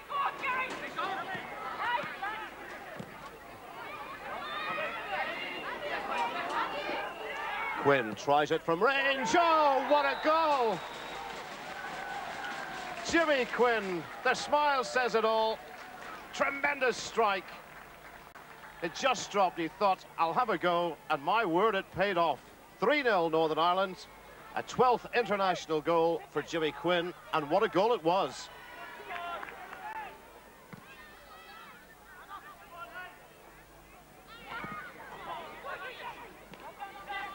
Should be Grace.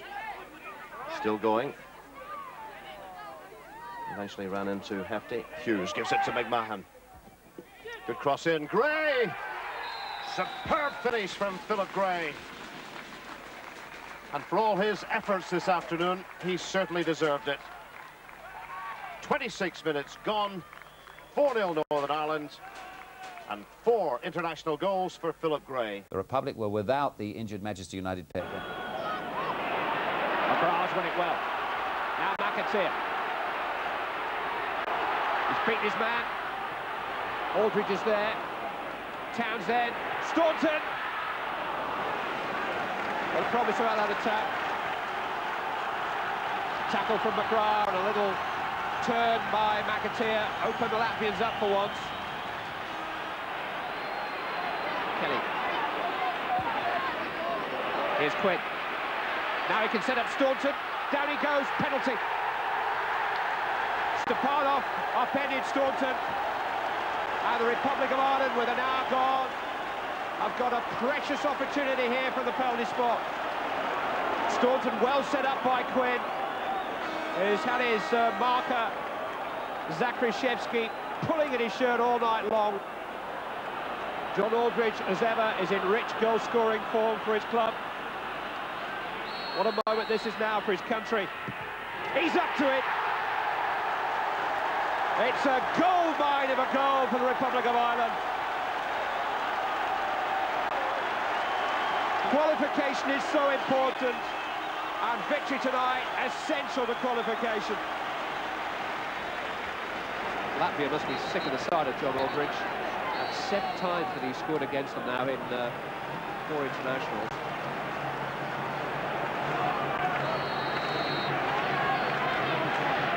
Stole him with the free kick. Aldridge again! Ah! You either can or you can't score goals. Hayes doesn't come into it. Aldridge has an eye for it. terrific header from Storden's free kick. And some breathing space for the Republic of Ireland. And John Aldridge is now just one behind Frank Stapleton's national record. McGrath knocked it against Kelly. Inside the last quarter now.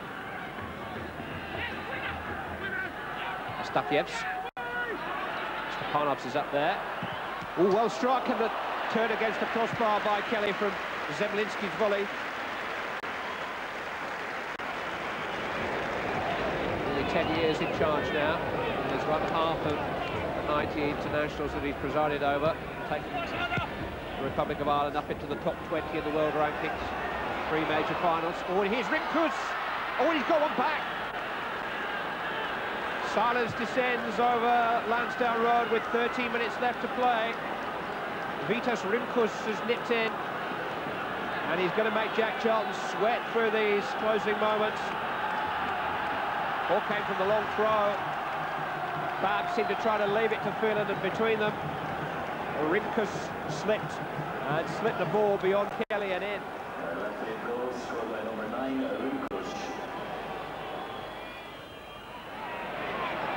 McAteer. It's been a lively force out on that right-hand side, Jason McAteer.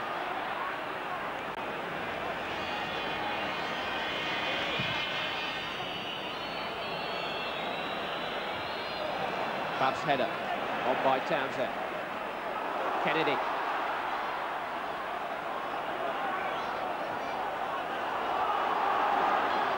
Stepanovs across. Kennedy's got it back from him.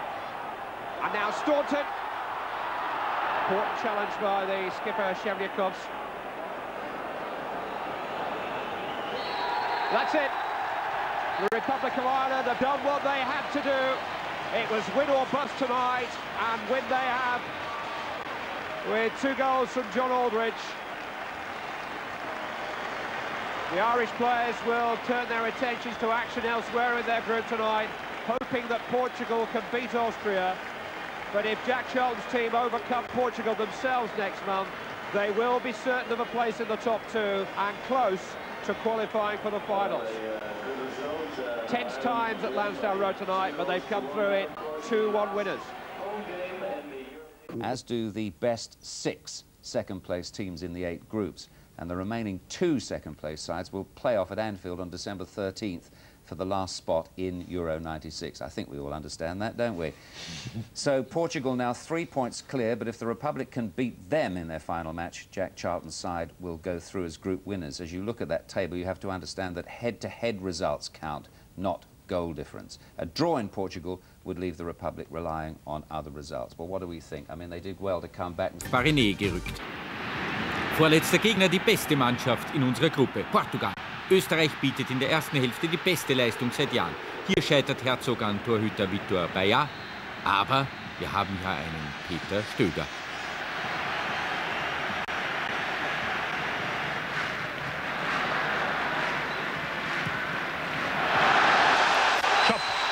Schön gemacht für Stöger! Tor! Tor! Tor! Peter Stöger! 21. Spielminute.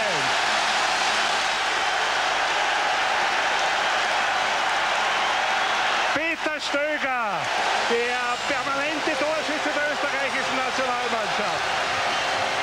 4. Treffer hintereinander, 1:0 gegen Portugal. Sehr schön gemacht von Markus Schopp. Alle Achtung vor dem Sturmspieler.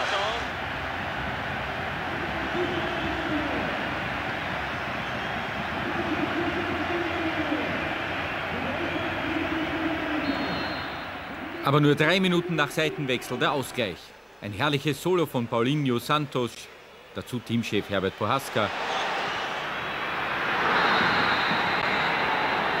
Aus portugiesischer Sicht war es ein Genuss und war es ein Weltklasse-Tor. Aus meiner Sicht ist es ganz einfach so, auch wenn es unpopulär klingt, aber da muss ganz einfach ein taktisches Foul kommen. Der darf also nicht über 35, 40 Meter dort durchlaufen und unser Tor schießen. Noch lebt die Endrundenchance, aber die Aufgabe ist doch schwieriger geworden. Irland wieder auf Rang 2. Österreich muss im letzten Spiel in Nordirland erstmals einen Punkt holen und benötigt außerdem Portugal Schützenhilfe gegen Irland. Immerhin, auch Portugal darf nicht verlieren. Got it out.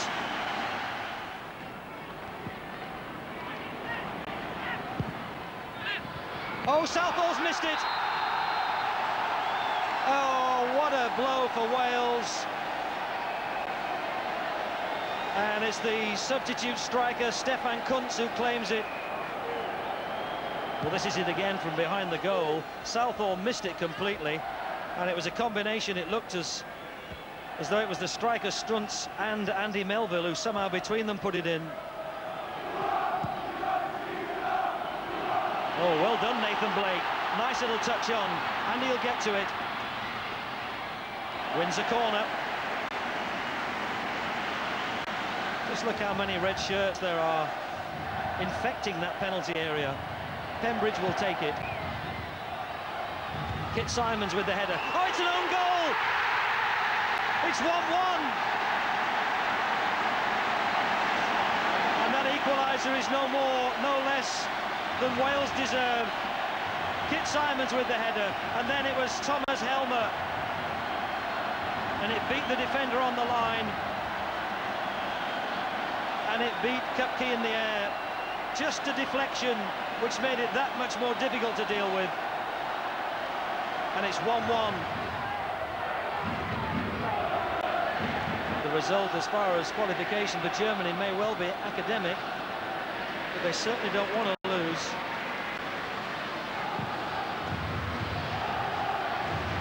Hasn't yet gone for a corner, and it didn't. Klinsmann gets number 2 when the ball was whipped in quickly by Dieter Eilts. Klinsmann unmarked, and he's not going to miss those. That's 3 in 5 minutes, and Germany are back in front. Defeat for Greece in Moscow would mean that Scotland would be assured of second place in the group. Russia, meanwhile, had their sights on the top of the table, and the Greeks were bearing gifts to take them there. Russia, in white, took the lead when Uzunides turned in a hopeful cross from the right. Delight for the Muscovites, but Greece equalised in the second half. It was a strong run down the right from Donis, and his centre was met by the head of Salutidis. But the Russians were literally handed victory when Mitropoulos dropped the free kick. It looked as if they might escape, but the captain Onopko put it away. President Yeltsin was overcome with the thought of Russia in the finals. One other result there, San Marino won Faroe Islands 3. So Russia have booked their place in next year's finals with that victory, and Scotland almost certain to join them as one of the 6 best second-placed sides.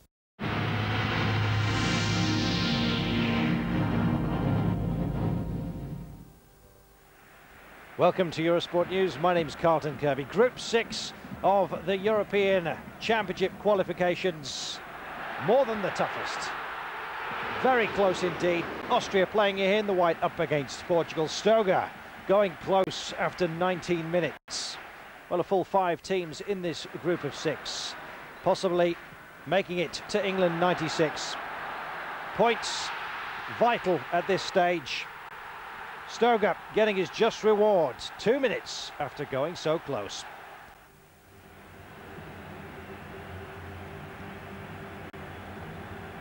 Well, thread his way through beautifully. The Portuguese, though, not known to take that sort of thing lying down. João Pinto going close just before the half hour.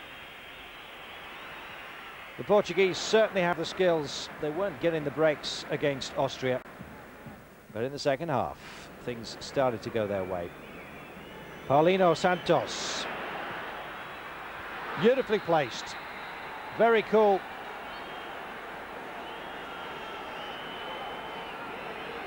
The Austrian crowd numbering 44,000, one of the biggest crowds of the night. Silenced by that strike. And I can tell you that is the way that it stayed. One apiece, and Portugal looking very good indeed for a place in England 96.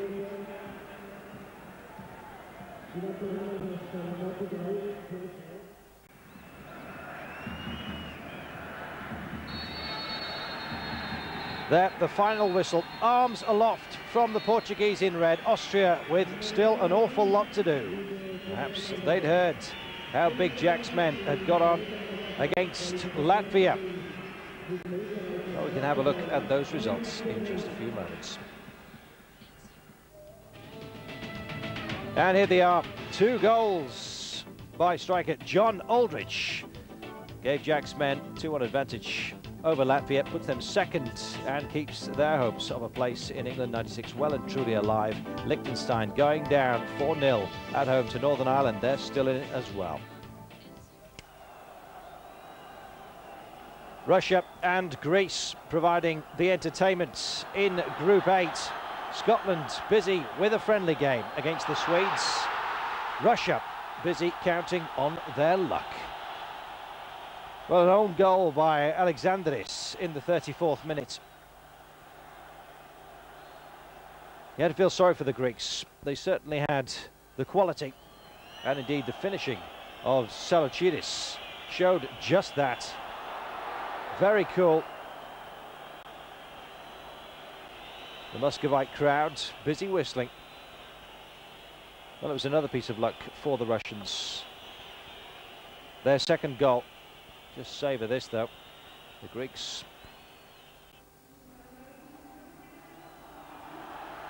looking good, but harried at this point.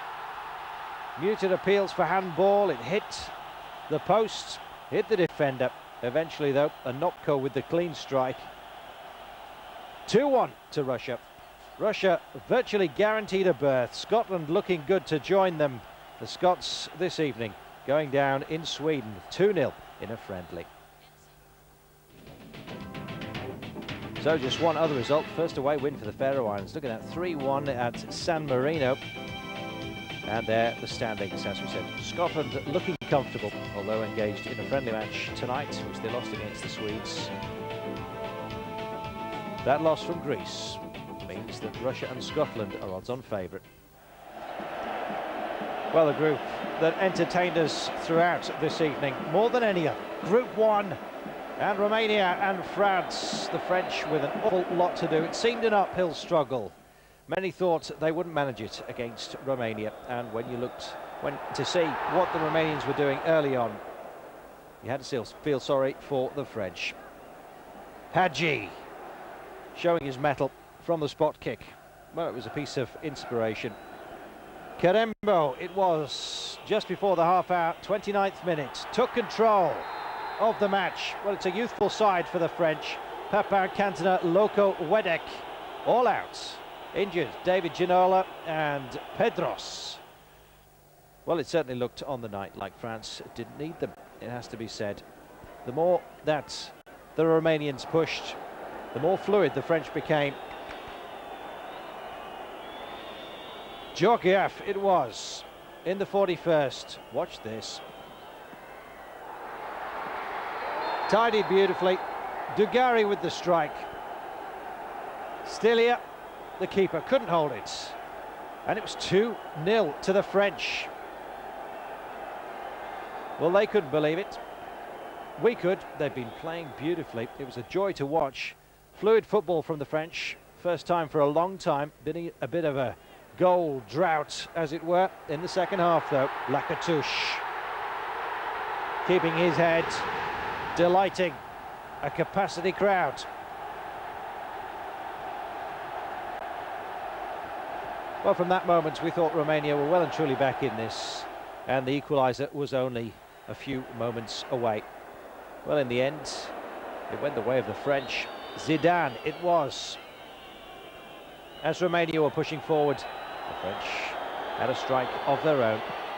And a beauty it was too. Romania 1, France 3, one of the shock results of the night.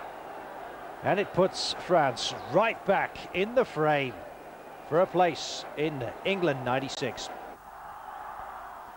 Well, while that was going on, Slovakia up against Poland. Poland, the biggest threat to France. Romania virtually qualified despite going down against the French. Well, what would Poland do? It was a good start. Juskowiak after 19. Well, the referee was to play a major part in this match. Portuguese referee, Mr. Matero Caroado. And he was a tough cookie. The Poles were in the lead. And there was all sorts of things going on. Well, a foul of Ivan eventually. After this attack of Slovakia. Maravchik putting it wide. Well, that foul of Ivan on Jankula. Dubovski it was who was to stand up to equalise from the penalty spot. Very cool for a moment. I think he even thought it was going over. Relief. Relief from the crowds, certainly. So one apiece. And then the ding-dong really began. Jankula going very close, near post. Slovakia well and truly on top of this game. Only a matter of moments, we thought, before they took the lead. Once again, Jankula denied. Dubovski striking the post. We were wondering what Slovakia could possibly do. Well, a yellow card for Kozecki meant that the bench immediately substituted him. Well, he took his shirt off, showed dissent, and as a result got himself a red card into the bargain. So no substitution. The Poles down to 10 men and feeling rather hard done by, and quite right too. It was the advantage that Slovakia needed, and Janskula it was in the 69th minute that gave them the lead. 2-1. Well, the Slovaks, an important game for them this. They're still not out of the shout. France, they'll be entertaining the Israelis once again. We know what happens during the World Cup. Well, it was to be another red card for encroaching on the ball, not going back far enough. Svijevski. And he wasn't too pleased, getting himself into all sorts of trouble potentially. He went quietly in the end. Well, down to 9 men, and Poland just had nothing left to offer in terms of resistance. Ujlaki, 78th minute, 3-1 to Slovakia.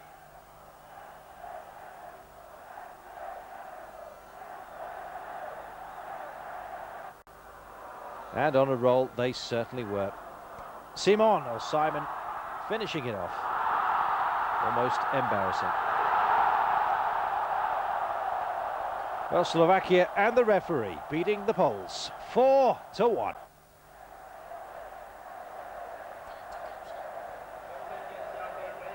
So we can have a look how Group 1 is looking right now.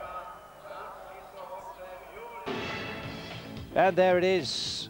Basically, it's Romania looking certain. France and Slovakia will do battle. Not together, but separately for that second berth.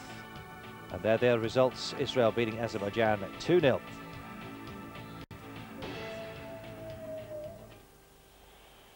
Group 7, Georgia in the red.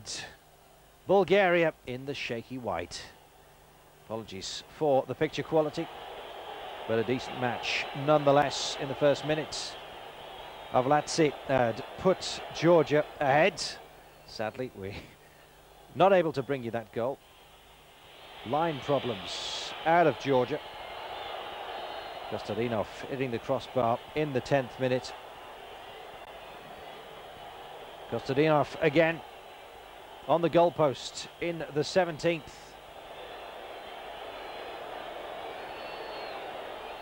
Well, Bulgaria feeling hard done by. Not only did they fail with the equaliser, but taking the lead as well. Could so easily have been them in front at this point. Well, in the second half, Georgia got another break. Not literally. Kutinov brought down, and Kinkladze just 1 minute into the second half making it 2-0 to Georgia. Well, Bulgaria unbeaten up until this point, but despite the goal from Stoichkov, it was to stay. Georgia 2, Bulgaria 1.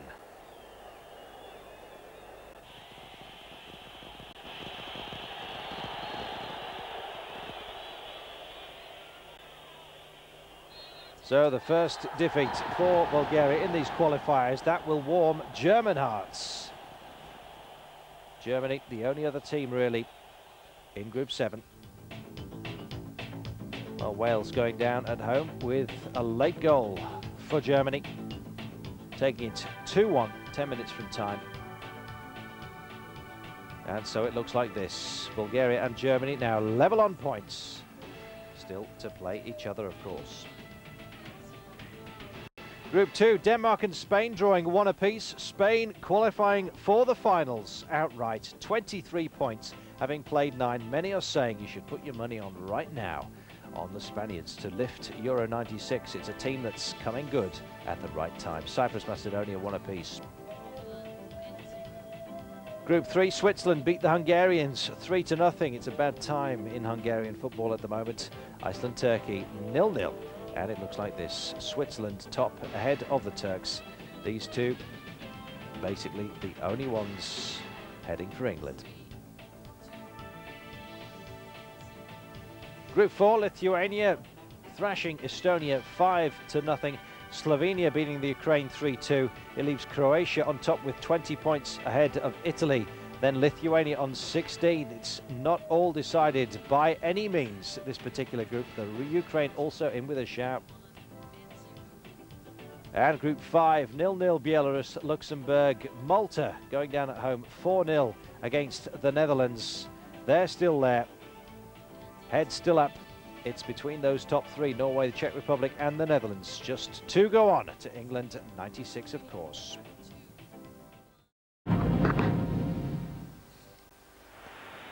Well, it's complicated, a little chaotic, but last night Denmark up against Spain. Fernando Hierro, it was the hero of the Spanish side. The Danes in their familiar red. Well, close indeed, this particular group. A draw for Spain would guarantee them qualification to England 96, just about the only ones as well. And a booking for deliberate handball, and Peter Schmeichel, Manchester United goalkeeper, facing that man Hierro. Well, just 19 minutes gone. Under the body of Schmeichel. He's a big lad. Just didn't get himself low enough. But jolly close indeed. Well, Spain, the technically superior, but the spirit of the Danes showing through. Only lost 2 competitive games in 2 years. And Vilfort it was who preserved that unbeaten home record in front of 40,000 just after the break.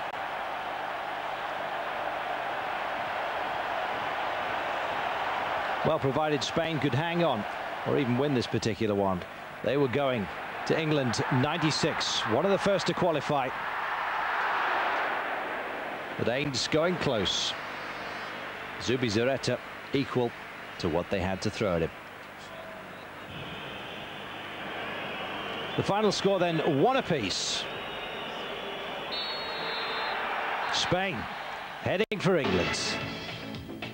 And there, the next Group 2 matches set for November the 15th. Spain take on Macedonia. Cyprus are up against Belgium. Denmark entertain Armenia.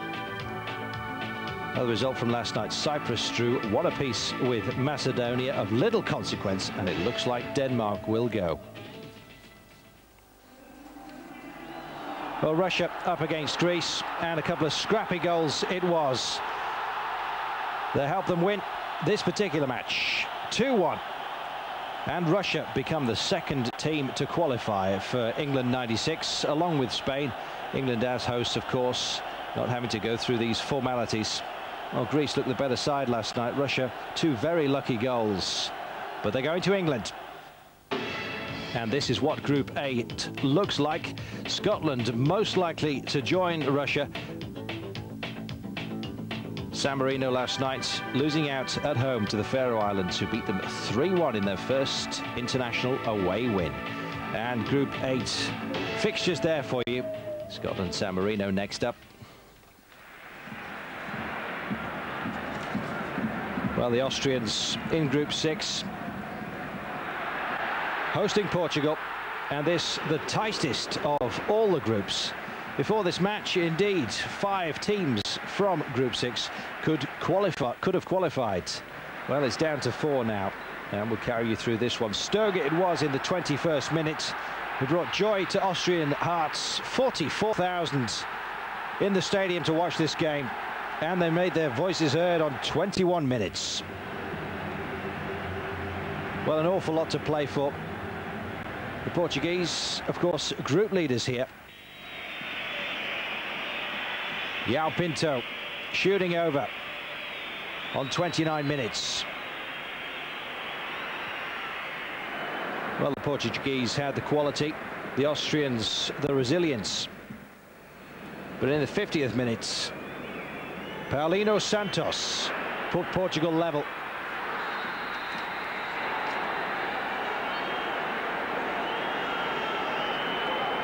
Well, the pressure from both sides didn't let up. A win absolutely vital in this group, as we say. 5 teams in contention before last night. Amongst those, both the Irish teams, who also played yesterday evening. Well, it was to finish 1 apiece. I'll just run through some of the other results. 2 goals from John Aldridge helped Ireland beat Latvia 2-1. And Northern Ireland going to Liechtenstein and winning that away match 4-0. Well, still nobody certainly through from Group 6, although the Portuguese have to be extremely hopeful. Their arms the ones going up, and it would take a miracle for them not to make it. So Portugal virtually qualified, but then it's very tight indeed between Ireland, Austria and Northern Ireland. And there the Group 6 fixtures next time around on the 15th. Portugal, Ireland, Northern Ireland up against Austria. Well, Switzerland entertaining Hungary. Roy Hodgson announcing at the end of this match that he is in fact to take over as coach of Inter Milan. Well, he's done a super job with Switzerland, as we all know. And Turk Yilmaz of Galatasaray putting Switzerland 1-0 up off the pass of Knupp after 22 minutes. Well, so certain is everyone that Switzerland are going through. Once again, only mathematics will halt their progress. And indeed, last night, nothing was stopping them. Well, they haven't beaten Hungary on home soil since 1939. And with class like this, Sforza it was, the boy from Bayern Munich, making it 2-0. Perhaps the Swiss an outside bet for the European crown, although with the absence of Roy Hodgson, one has to wonder who will fill that man's boots for the Swiss. Those are furthest things from people's mind last night. Christoph Ores, 1 minute from time, made it Switzerland 3, Hungary 0.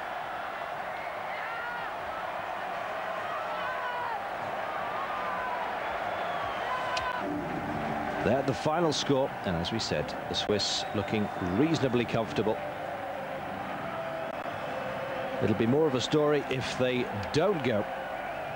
And we can take a look at the Group 3 standings in a moment. Iceland and Turkey last night drawing 0-0, and the celebrations in typical Swiss style still going on. Those knees in trouble. So Group 3, Hungary taking on Iceland. Sweden will entertain Turkey. Hungary match on November the 11th. The 15th, it'll be Sweden-Turkey. And there the standings for now, as you can see, Switzerland so far ahead. But it's jolly weird the way they've worked out these qualifiers. Head-to-heads do count.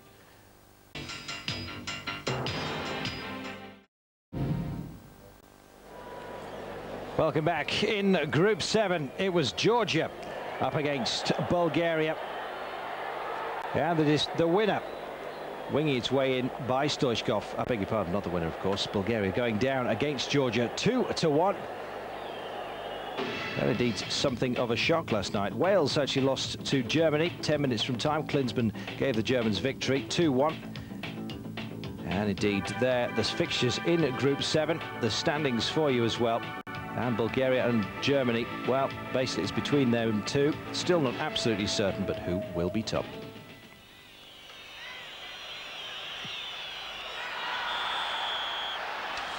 Croatia and Italy. This, of course, last weekend. Albertini with the strike, pulling Italy back into this match. It finished 1 apiece. Italy and Croatia top of Group 4 for now. But once again, another open group. And the top 3 looking likely to be those contesting the 2 places. But once again, very tight. The next match is Italy take on the Ukraine. Then it's Slovenia, Croatia, and Italy, Lithuania. 2 matches still for the Italians.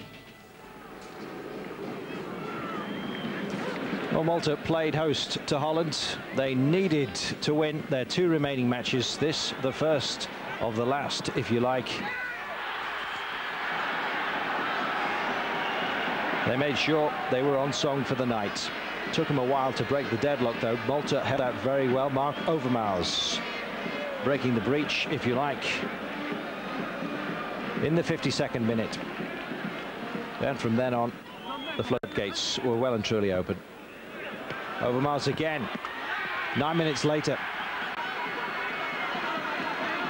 The Dutch absolutely delighted, and well they might be, in different form in these qualifiers. Finally being put to rest, showing the quality we know they have.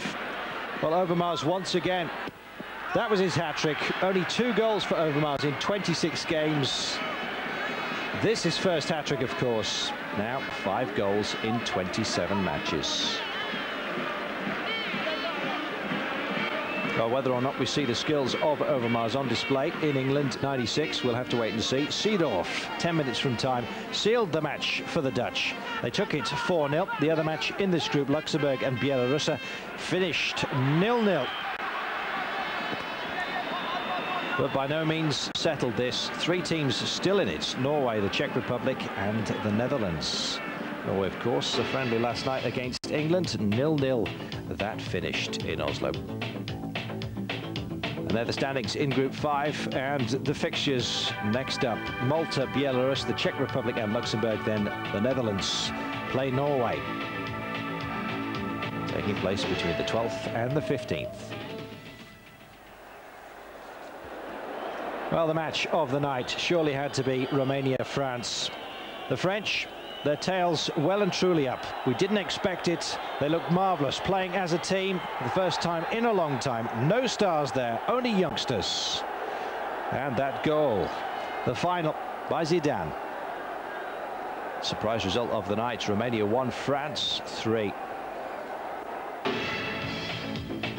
Well, France still not certain of a place. Romania looking more comfortable, but Slovakia could upset them both. Other results: Israel beat Azerbaijan 2-0.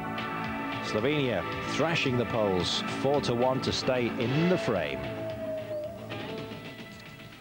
Z lewej strony Juskowiak szuka go tam poszedł środkiem, nie ma spalonego, szansa na gol! Juskowiak, gol! 1-0. Ładna kontra polskiej reprezentacji. Szymon. Janczula groźnie i będzie rzut karny. I 1-1. Ładnie tam na polu karnym i gol. Janczula. Jeszcze piłka nie opuściła boiska. Janczula przed pole karne, Słowacy i gol. Szymon przed szansą, Woźniak szansa na 4. bramkę. 4-1. Rewanż za Chorzów w pełni udany. Praktycznie nie stworzyli żadnej groźnej sytuacji pod bramką Aleksandra Żitkowa. tylko dobrej interwencji Andrzeja Woźniaka i Tomasza Sokowskiego zawdzięczamy, że Polacy tego meczu nie przegrali. Spotkanie przeciętne, po którym Azerbejdżan zdobył pierwszy punkt w eliminacjach, a Polska kończy te eliminacje dopiero na 5. miejscu. In Cyprus zakt België weer wat plaatsen op de FIFA-ranglijst. Het duurt tot de 70ste minuut voor de Duivels uitzicht krijgen op een schamel gelijkspel. Bilde klimt goed. Gilles de Bilde. 1-1. Dat is zijn eerste doelpunt dus voor de Rode Duivels.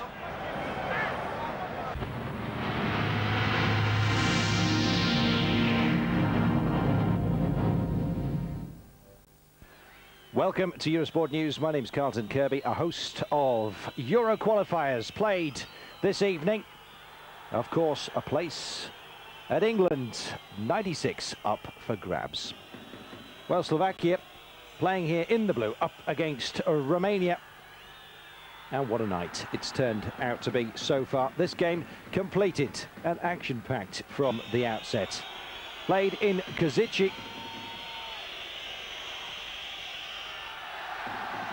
And the Slovakian keeper Molnar troubled early on as the 18th minute.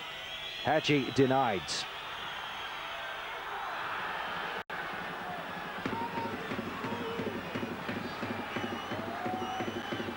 Well, Romania, of course, made an excellent account of themselves in USA. The World Cup there. Reaching the quarter-final stage. Dabos will have felt he could have done better. Popescu failing to tidy up as well. Just 26 minutes gone at this point. And really, the game looked like it belonged to Romania. Slovakia certainly slow on the uptake. Romania showing most of the initiative. Beautiful through ball from Martineau. Molnar once again earning his wages.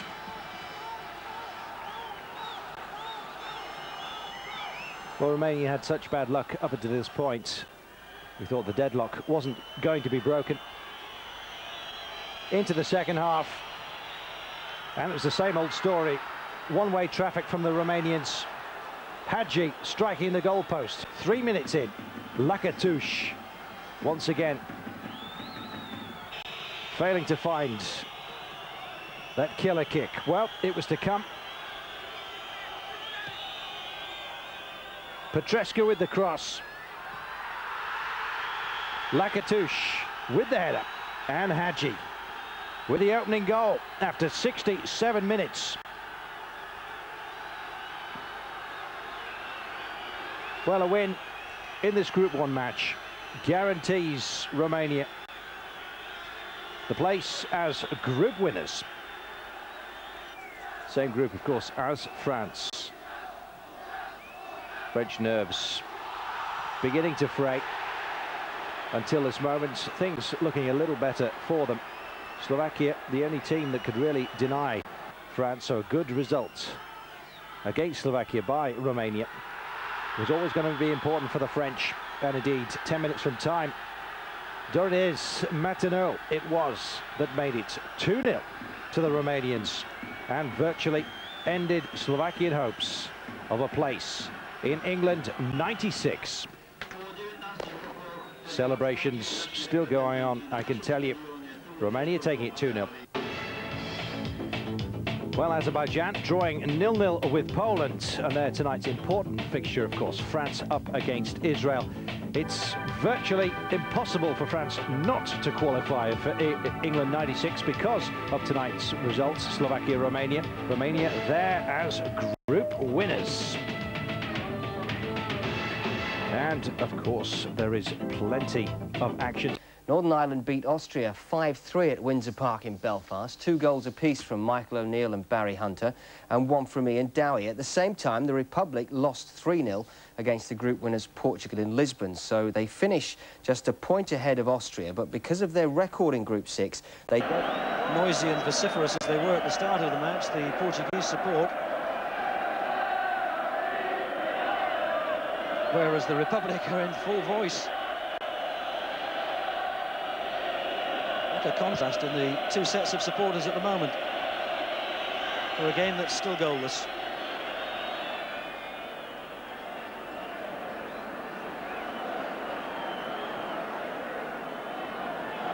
Paulino Santos. Domingos. This is Fio, who's popped up on both flanks. And he's got Maguire out of the middle. Rui Costa gets it back again. And Bab's clearance, but there's nobody to get it to as the whistle goes to end the first half. Goalless after 45 minutes here in Lisbon. And from the Republic's point of view, that is more than satisfactory. A half of few chances, really. Just the one moment when the Republic defence did look as though it was beginning to creak. But at half-time, the job so far is well done. The incentive for the Republic now must surely be to try and win this game in the second half and thus win the group and qualify for the European Championship as a right and avoid the possibility and the risk of having to take part in a playoff match, which will befall two of the teams who finish in second place in the groups. Certainly Portugal did nothing in the first 45 minutes to really cause Ireland any great concern. It's just offside against Niall Quinn. Either side has made a substitution at half-time. And the Republic supporters have been in boisterous and noisy celebration. Costa just trying to nick it over the top. Bab read it, but it'll be another corner, will it? No, just this side of the post.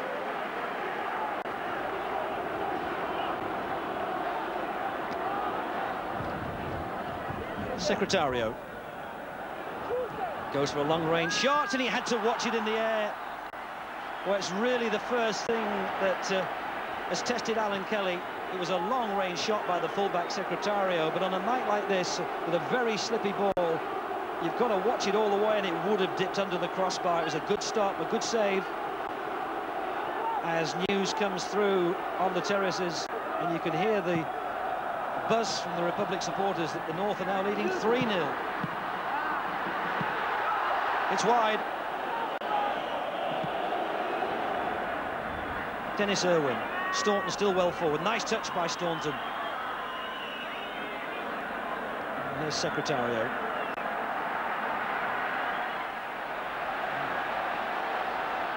Spotted Paulino Santos wide. Fio. Well, that was a tackle by Quinn from the back, and if this is a yellow card, and it is, that will mean that Niall Quinn would not be able to play for the Republic in a playoff game if that's the way it turns out to be. It's his second yellow card of the campaign. Although seen in slow motion, he did appear to make contact with the ball before the player. But that's 2 cautions for Quinn. He's not available for a playoff in December. And there are 1 or 2 others in the Republic side have got to be careful as well. Paul McGrath's one of them.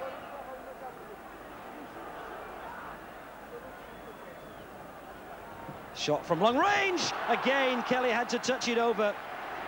Paulino Santos, the left back.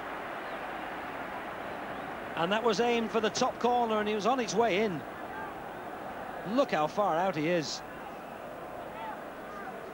Well, Alan Kelly, currently playing his football with Sheffield United in Division 1, has saved the Republic twice in this second half.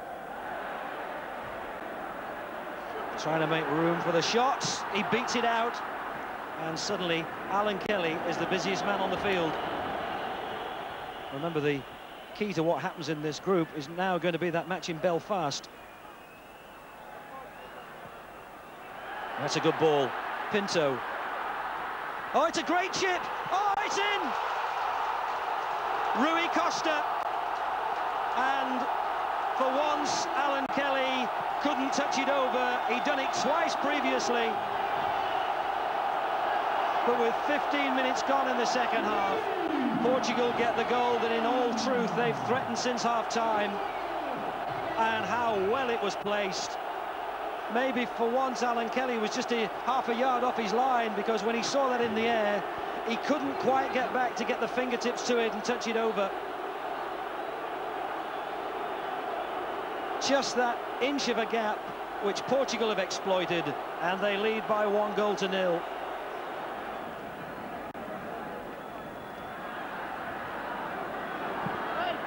Kelly went full length, but it was always going well wide. In fact, the referee decides he must have got his fingertips on it.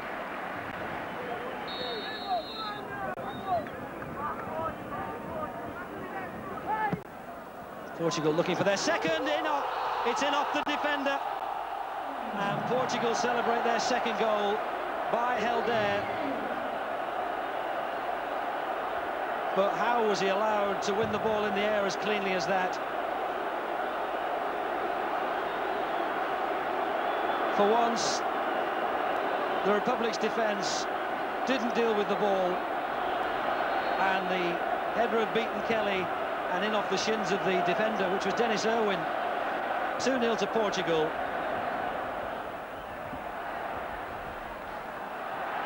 Here's Cadet, and Fio in, and Kelly's lost it. Oh, saved on the line, and Kelly was rescued by his defender. I think it was Alan Kernahan denying Portugal their third goal, which Fio must have felt he was certain to score. Kelly had it and lost it in these atrocious conditions, and as the goal yawned, it was Kernahan who got back just to stretch out a boot.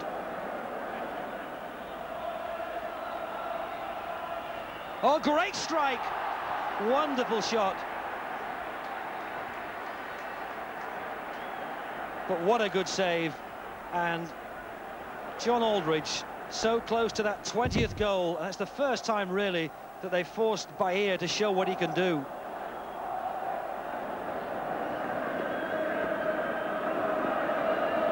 Fio goes around Irwin.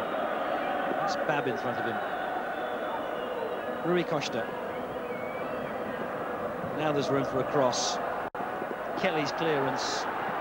Planted back off the post. Well, they're close to three. Paulino Santos trying to steer it just inside the foot of the post. Kelly's half clearance. In fact, Kelly got a touch on it again. Oh, surely now. That's the third. It's 3 to Portugal, and it's the substitute, George Cadet, who's got the third. Again, there was a slightly fortunate rebound off the shins of the defender, and then the shot by Santos fell kindly for the 16. One or two questions about offside. Bab's got his arm up. Dennis Irwin. Here's Babwell forward. Aldridge. Quinn. Well, if they get anything here, the Republic, it will just be a token, really. We're deep in stoppage time.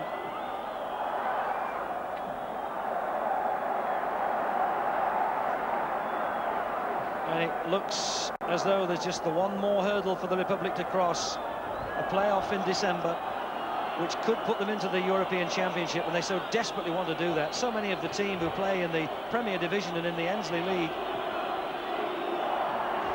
That was a half-decent chance, wasn't it? And who can deny John Aldridge if he just gets to his feet a little bit wearily, because he's run around for 90 minutes, has seen very little of the ball, but he's always presented himself as a willing target. And jumping there on tired legs. There's the whistle. Portugal win the group. They're into the European Championship, and so too will the Republic be if they can climb that one more hurdle. The North doing them a huge favour in Belfast tonight, leading 5-3 against Austria at the last count, and that confirms the Republic in second place in the group, and that will almost certainly mean they're one of the two teams which have to play again for that one remaining place in England next summer. Hunter. Dowie's claimed it. That's a dangerous ball too. Hughes is there. Oh, and he just fell behind Gray. Northern Ireland so unlucky.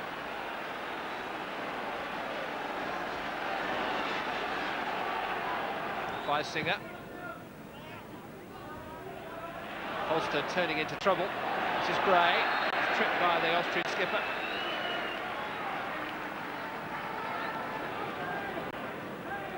Worthington with a free kick. Came off the head of Dowie as far as Lennon. Nicely played into Hughes. Dowie. O'Neill. Oh, they've really deserved that goal. Scored by Michael O'Neill. At the end of half an hour of excellent football from Northern Ireland.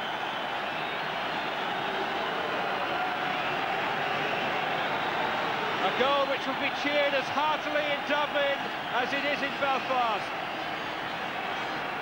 Hughes stepped away from Pfeifenberger because he wasn't there. Just a little too long for Gray. A little too short for Gillespie. Marisek got between them. Sweeping stuff. Lomas. One back by O'Neill. Now Hughes. Played on to Dowie. Oh, he was held there. Penalty. Pfeifenberger pulled him back. 32 minutes played. Dowie will try to finish off what he won. Bang! It's Northern Ireland 2, Austria 0. Brian Hamilton's team are doing their bit for Jack Charles' team. Stover's gone back with him.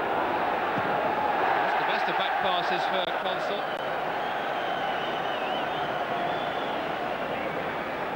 And Austria are not enjoying this at all. The weather gets worse. Northern Ireland seem to get better. Gillespie, look at that. Wait by Consul and in! It's Barry Hunter. It's 3-0 to Northern Ireland. The first international goal for the young defender from Wrexham.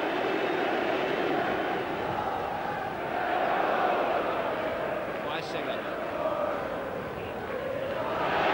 Every tackle sharp and decisive. Worthington setting the example. Feisinger's cross. Forced away by Lomas, on by Gray. This is Dowie. We have Hughes free to his left, he's still going. He's having his shirt held clearly there by Kogler. Feisinger for Austria.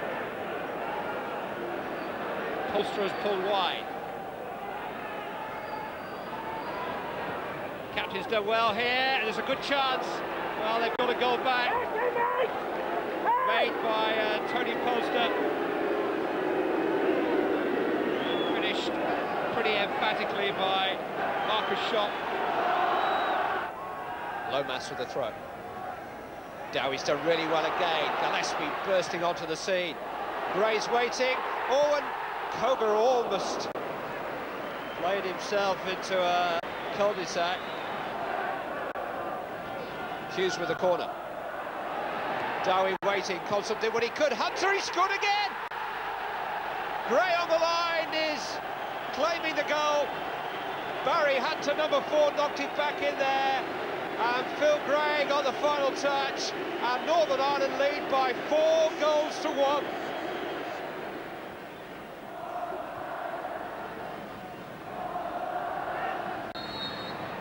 Well, O'Neill played the ball. Penalised.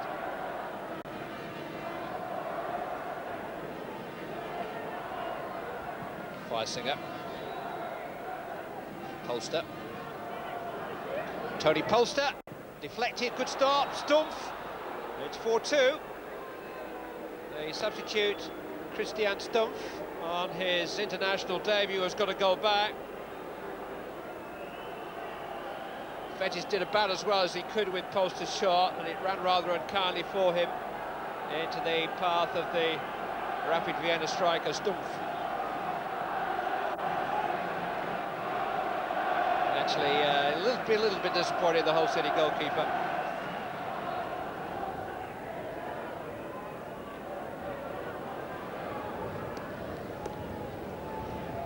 Vettel, Sturger,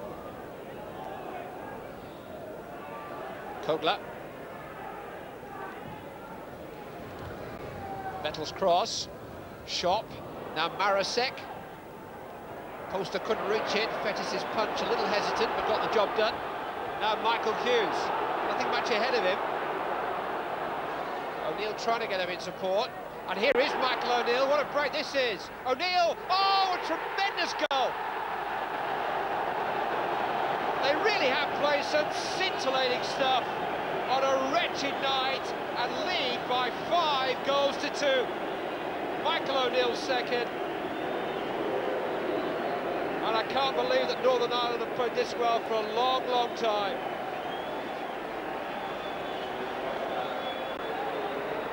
What a great break. And Michael O'Neill of Hibernian giving it the finish it deserved. Leifenberger.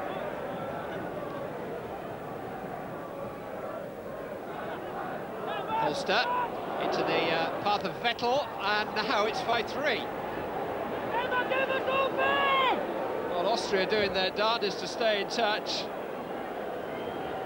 A goal from their substitute Arnold Vettel surely won't be enough to rob Northern Ireland of a momentous and richly deserved victory.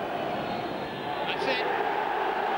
It's a good night for Dublin, but it's a great night for Northern Ireland here in Belfast. They won't go to the European Championship finals themselves, but they played with so much promise tonight to make sure that Austria don't. 5-3 winners, and Ryan Hamilton is building something for the future. Raining rain and raining goals. And just to sum up the group, Portugal qualify as winners. The Republic of Ireland finished second ahead of Northern Ireland because of a superior head-to-head record between those countries. The Republic now face Holland in that playoff at Anfield next month, the winners filling the final qualification place for Euro 96.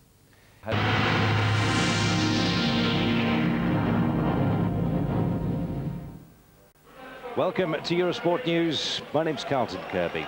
What a night, bidding for a place in England '96. And one of the finest matches on the evening. France up against Israel. The nightmare tie as far as the French were concerned. Remember, those qualification games up to USA '94, Israel. A huge thorn in France's side, effectively ending their World Cup hopes. Well, Ronnie Rosenthal going very close indeed. And indeed, Lama saving France on more than one occasion, perhaps the best chance of the game for the Israelis.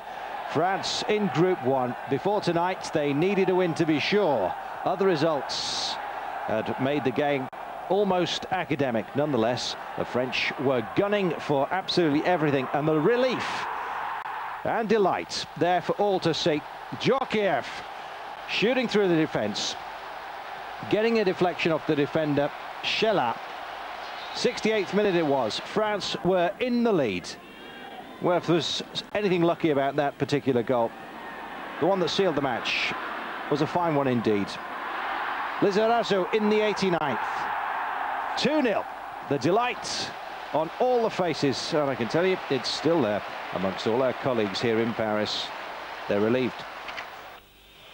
Well, earlier in the evening, Slovakia up against Romania. Romania, well, a win would have taken them to the top of the group as group winners, I should say. They were already up there, of course, ahead of the French. And 2 goals separating Slovakians and the Romanians in their traditional yellow. Hadji it was in the 67th, gave Romania the lead. They'd had the best of the match. And indeed, perhaps the thin crowd, an indication of what the fans knew. That was that Slovakia were going to be on a loser. They certainly were. Montenegro, 10 minutes from time. Romania 2, Slovakia 0. Romania topping Group 1. And indeed, as we will throughout this programme, we can have a look at how the group finally ended up. And there it is, confirmation of tonight's results atop for you. Azerbaijan and Poland drawing 0-0. Standings then, Romania go through at the top of this group. France in second place. All the rest will not make it. Cyprus drew 1 apiece with Belgium. Denmark seeing off Armenia 3-1, and Spain thrashing Macedonia 3-0. Spain, of course, had already qualified. One of the first to do so, finishing on 26 points at the top of this group. Denmark going to England, of course, in second place. Well into Group 3, Switzerland, of course, involved in a friendly. They'd already qualified for England 96 and were up against England tonight and won that match 3-1. Sweden here in their traditional gold and blue up against Turkey. Well, Turkey were bidding for their first major finals since 1954. Still not through to England. Other results playing their part. Alex Andersson in the 25th minute giving Sweden the lead in the second half. Turkey drawing level. Sukur it was after 63. That was 1-1. Well, Turkey very handy, of course, in the league. They're a powerful nation, a very proud one too of their footballing heritage which they've developed. And indeed, up against the Swedes, it was regarded as a stern test for them. Pedersen, 2-1. Well, English clubs know that Turkish teams never give up. It goes for the club sides, it goes for the national team as well. Sagalam in the 72nd minute, levelling it at 2 apiece. And this was to be enough to put Turkey into England 96, their first major tournament since the World Cup way back in 1954. They're regarded as one of those nations just bubbling under success, and they could well feature strongly in England 96. So there, the night's only game we've just seen, and the standing. Switzerland already qualified. Turkey join them now. England 96. It really is a most cosmopolitan lineup for next year.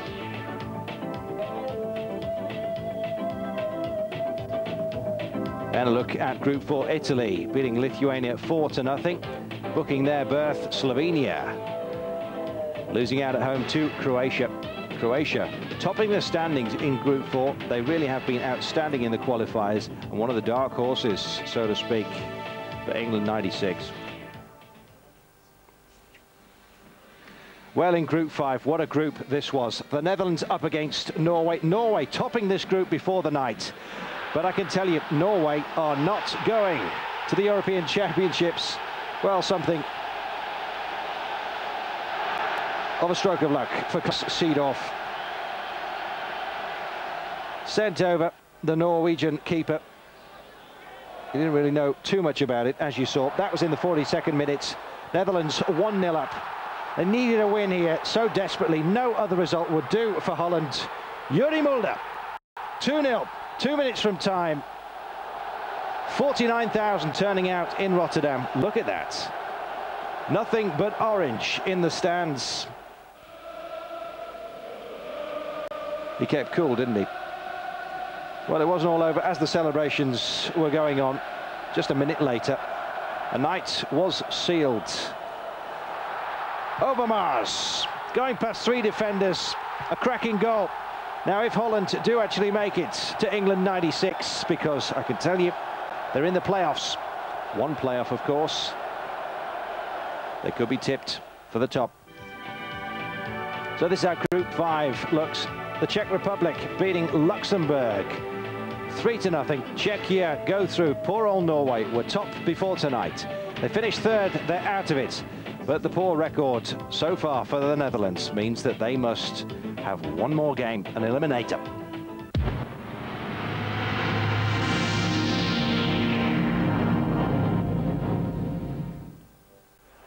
Welcome back. Group 6, very tight indeed. Portugal in the red and green. Ireland on a loser, it looked like. 59th minute, a cracker from Rui Costa, shot from 25 metres. Ireland needed a better result than Austria, who were playing in Northern Ireland, and it was looking very shaky indeed. Portugal promised it would be all-out attack, and probably one of the most entertaining games of the night. Helder, 2-0.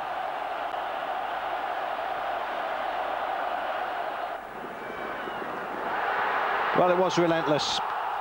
Jack Charlton's men must be wondering what hit them. Chiretti right at the death. 3-0. It looked desperate for Big Jack's men.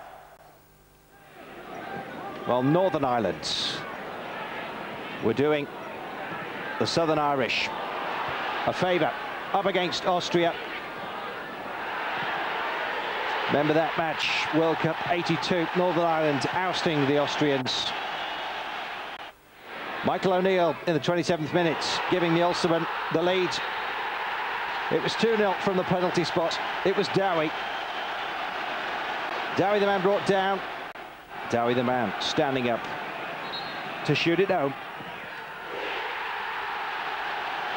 2-0. Well, the mood of optimism in Northern Ireland seems to be catching. Barry Hunter. That was 3. Well, in Portugal, Ireland must have been getting the results coming through. Austria starting the road back to recovery. Marcus Schopp in the 55th.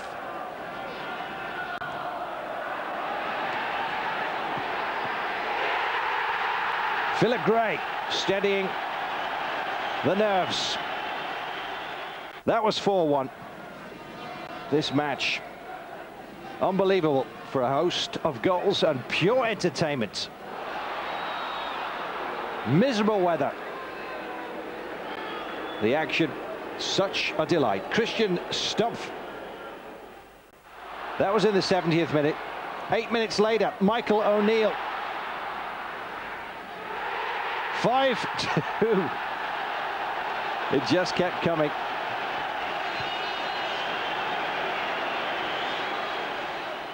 And despite a late one from Arnold Vettel, it finished Northern Ireland 5, Austria 3. The Northern Irish just failing to go through to that qualifier on goal difference. I can tell you Northern Ireland finished on -4, Ireland +4. And the upshot of all of that is that it is Ireland who will go on to play off against Holland for the last remaining berth in England '96. Well, something of a festival mood, to say the very least, in Berlin. 75,841, the biggest crowd of the night, turning up to see Germany up against Bulgaria. Winner of this group was the winner of this match.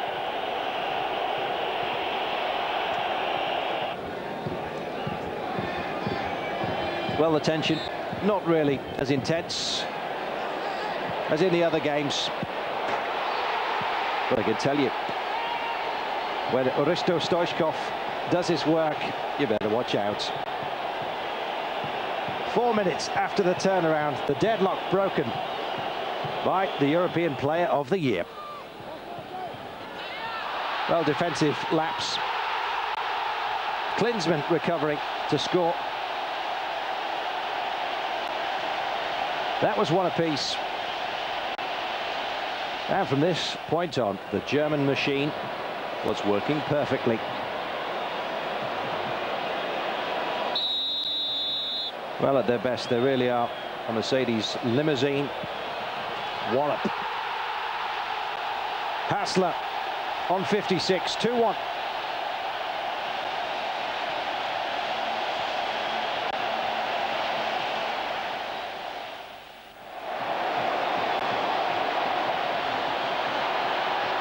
Well, pop off the Bulgarian keeper. Watch this. Not very nice on Kuntz in the penalty area. No doubt about it.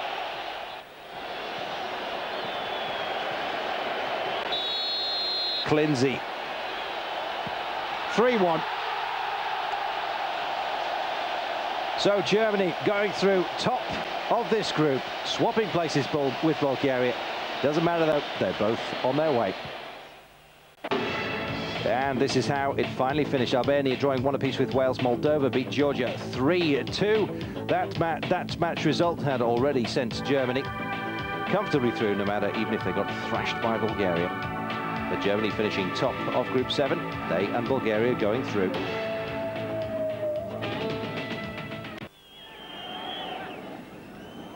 Well, Russia playing Finland. Russia in the white. Just 8,000 turning up in Moscow for this match. Russia already qualified. Everyone more than comfortable with it. Radchenko, 5 minutes before half-time, tidying up.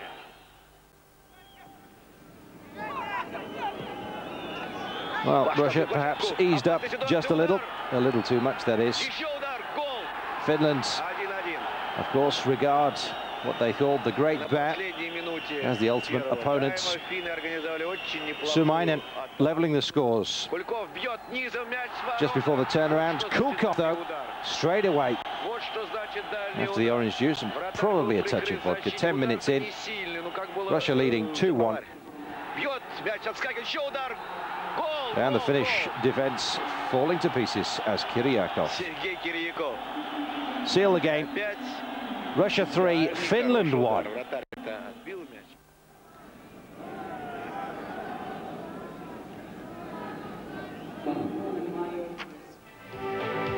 Well, we knew this beforehand. Russia and Scotland go through. Scotland beating San Marino 5-0 tonight. Greece beating the Faroe Islands by the same margin. Didn't do Greece any good at all. Russia and Scotland through to England 96.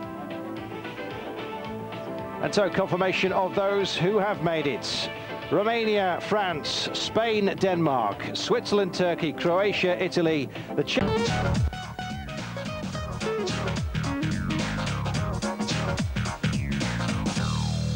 In Group 4, Italy were to finish with 2 home games in 5 days, the first against Ukraine here and then Lithuania. And they began the week 3 points behind the group leaders Croatia, but with this game in hand. Well, it's been a nervous campaign for Arrigo Sacchi's men, and the nerves really were jangling. After 19 minutes, Ukraine took a shock lead. Build up on the left from the winger Gennady Orbu, and Andrei Polunin celebrates the goal, but it might have taken a deflection on its way past the keeper.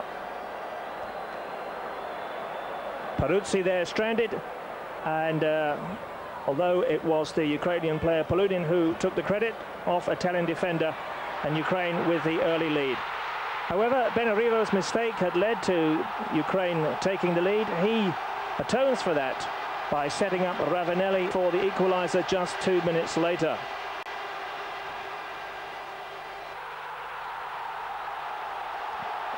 The number 2 getting well forward on the break, chests the ball down magnificently to come between 2 defenders, but surely the Ukraine defender should have cleared his lines there, and presents Ravanelli with a chance he simply could not miss. 1-1 it was at half-time. Ravanelli, 3 minutes after the restart, was to claim a second, but once again there's a wicked deflection which leaves Ravanelli the simple chance of running the ball home from right on the goal line. However, it's his 4th goal in 5 matches, and the Juventus star certainly won't be complaining about that. Great form from him, awareness to be in the right position at the right time, and Italy take the lead. Italy saved the best goal for last. Their 3rd and final one coming up on 54. Milan captain Maldini breaking forward into the box, lobs the last defender and smashes the ball past the exposed keeper. A superb goal, and Italy were home and dry. That brought them level with Croatia on 20 points at the top of the group. Might well have had more as well. So in Bari then, Italy more or less booking their path to the finals with that 3-1 win over the Ukraine.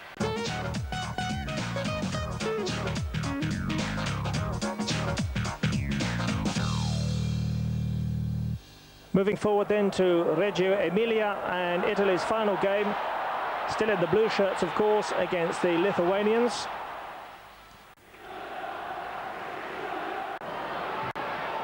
And they would have clinched their place in next summer's finals in some style with an emphatic win here over Lithuania, who themselves were still entertaining some faint chance of making the finals at the beginning of the week. They were the only side who could have threatened Italy's second position.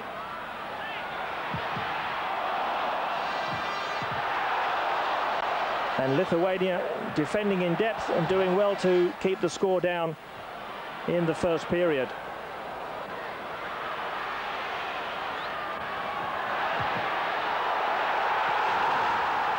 They were behind when Ramaunas Stonkus' deflection gave Italy an own goal.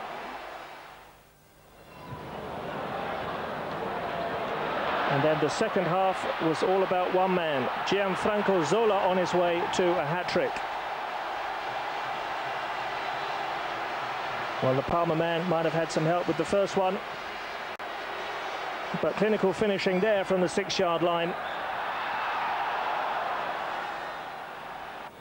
Ravanelli was on only as a substitute in this game, losing his place in the starting lineup to Casiraghi. But Lithuania being swept aside as the Italians finished off their campaign with a rousing 4-0 win.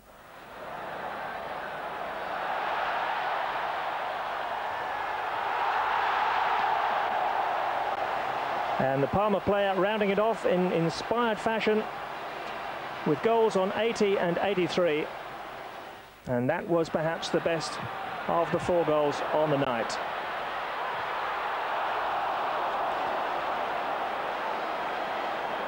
So Del Piero's shot deflected off Stonkus, getting them on their way on 51, and then Zola's hat-trick makes it 4-0 to Italy, the final score.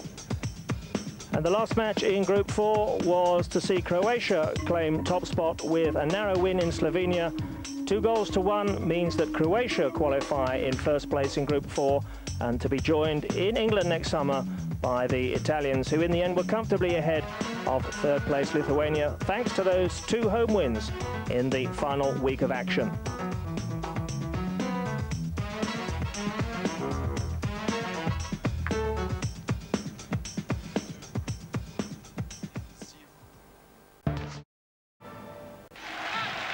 Well, what a night it was. European qualification action aplenty, bidding for a place in England '96. France versus Israel. France hoping to bury the nightmare of that qualification, of course, for the USA '94, which they failed. Israel part of that failure. Well, last night, France, they needed a win to be sure, although other games, other results had made the result of this one academic.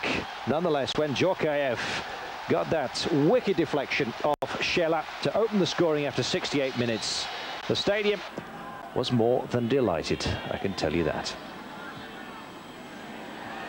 Well, if that wasn't emphatic, this certainly was.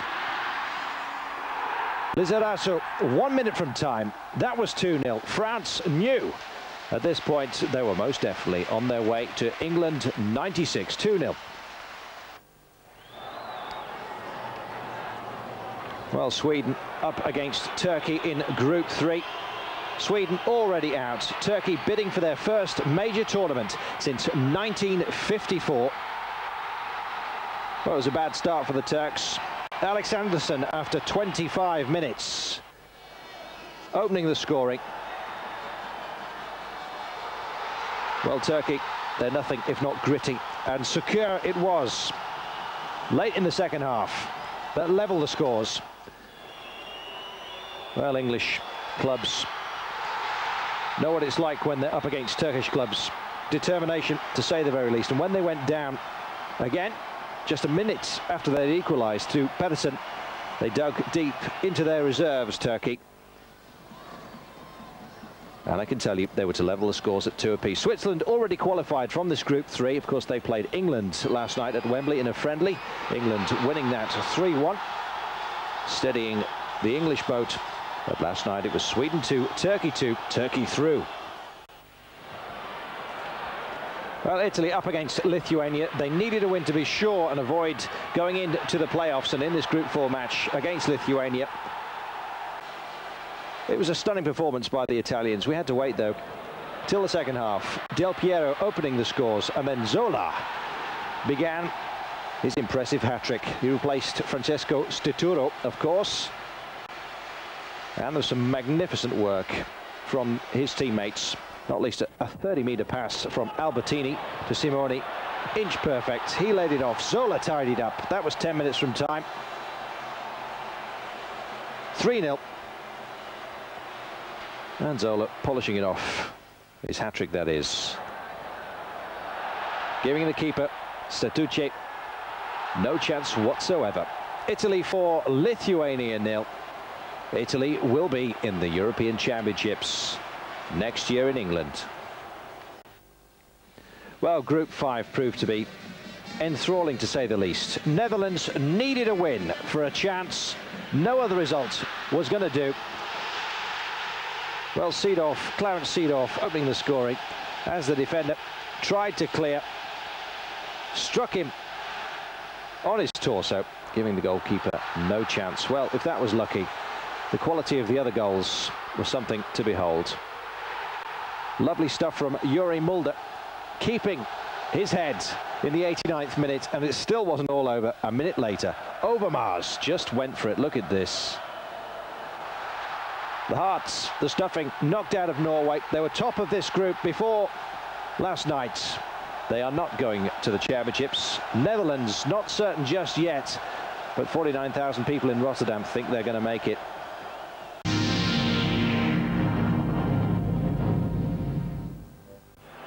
Welcome back. Group 6, wide open. And in Portugal last night. In the green, Ireland up against Portugal. Stunning opener from the Portuguese after 59 minutes. As far as Big Jack's men were concerned, they knew they needed a better result than Austria, who were playing in Northern Ireland. And I can tell you, the Ulstermen did them all sorts of favours on the night, as Ireland faded in Lisbon under bombardment from the Portuguese. 2-0 via Helder. Things were looking bleak for Big Jack's men, but news was filtering through of just what Northern Ireland were doing against the Austrians. Well, we'll see that in a moment. This game tidied up by Cadete in the 90th. Portugal 3, Ireland 0. Portugal group winners and certain of a place in England '96. Well, Northern Ireland up against Austria. Well, they've finished this group in 3rd place, and I can tell you the results on the night in Belfast. 5-3 against Austria, a whole hatful of goals, beginning in the 27th minute with Michael O'Neill. The result basically means that the Irish, Big Jack's men, they're up against Holland. They'll play off for the last berth in England '96 at Anfield on December the 13th. Well, Dowie, the man brought down, and Dowie it was who stood up there to take the penalty. That was 2-0 to Northern Ireland. 3-0 via Barry Hunter. Well, the news was getting through to Lisbon, or at least to the touchline, that they were being helped once again by their friends from the north. And despite the fact that Austria started to claw their way back into the match in appalling weather conditions.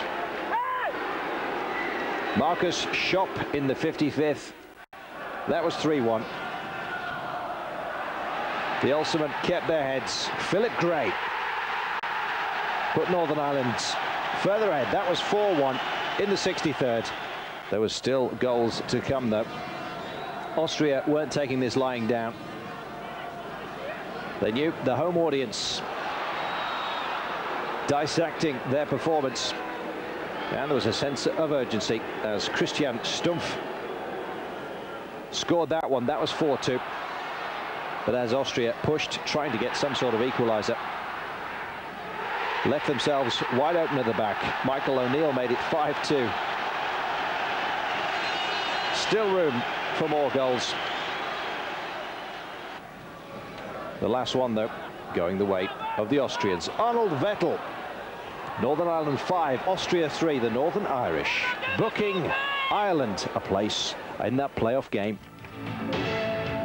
And so these are the teams who will go to Euro 96 in England: Romania, France, Spain, Denmark, Switzerland, Turkey, Croatia, Italy, the Czech Republic, Portugal, Bulgaria and Germany, Russia and Scotland. And that playoff at Anfield, December 13th, Ireland and the Netherlands. I taki wynik w pełni ich satysfakcjonował. Holendrzy nie zrezygnowali jednak z walki o awans do finałów i udokumentowali to, strzelając Norwegom 3 gole. Po bramce Seedorfa tuż przed końcem meczu celnie strzelali Mulder i Overmans. Zwycięstwo to dało Holendrom prawo gry w barażu, którego stawką jest ostatnie wolne miejsce w finałach. I dopiero po godzinie gry. Wówczas to Rui Costa pokonał dobrze broniącego Alana Kellego. Drugą bramkę strzelił Helder Kristowała, a wynik meczu ku radości 90 000 widzów ustalił na 3-0 w 90 minucie Jorge Cadete.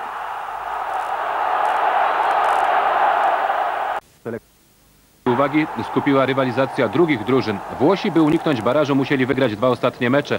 Po sobotnim zwycięstwie nad Ukrainą sukces z Litwą przyszedł jeszcze łatwiej. Strzelano wprawdzie dopiero po przerwie, ale często. Zaczął Del Piero, choć po jego zagraniu lot piłki zmienił Stonkus. Potem nastąpiło 18 minut Gianfranco Zoli. Kapitan Parmy popisał się klasycznym hat-trickiem i Włosi po 8 latach znów w finałach Mistrzostw Europy. Broniący mistrzowskiego tytułu Duńczycy grali z Armenią i wbrew pozorom nie był to mecz bez znaczenia. W przypadku przegranej Danii groził baraż, ale w Kopenhadze sensacji nie było. Po bramkach Schöneberga i Becka już do przerwy było 2-0. Na gola Petrosjana w drugiej połowie dość szybko odpowiedział ten, który smak zwycięstwa w Mistrzostwach Europy zna tylko z opowiadań: Michael Laudrup. Choć to całkiem inna Dania niż ta 4 lata temu, w finałach Euro 96 trzeba będzie się z nią liczyć. Portugalii. Były zaprawione we wzajemnych bojach o dużą stawkę. Tak jak przed rokiem w Orlando, cieszyli się tylko kibice pomarańczowych, a Patrickowi Kluivertowi postawią chyba pomnik za życia. 19-latek z Ajaxu w maju był bohaterem finału Pucharu Mistrzów. Teraz dzięki jego trafieniom Holandia pojedzie na Euro. Pierwszą bramkę Kluivert strzelił w 29 minucie, drugą tuż przed końcem meczu. Starania ambitnych Irlandczyków ograniczały się głównie do wrzutek na pole karne i Van den Sar rzadko był w opałach. Jak na ironię, gole nastolatka mogą zakończyć pewien rozdział w życiu 60-letniego pana. Jack Charlton po przegranej miał po 9 latach rozstać się z reprezentacją Irlandii, ale Zielona Wyspa wciąż kocha słynnego żyrafę.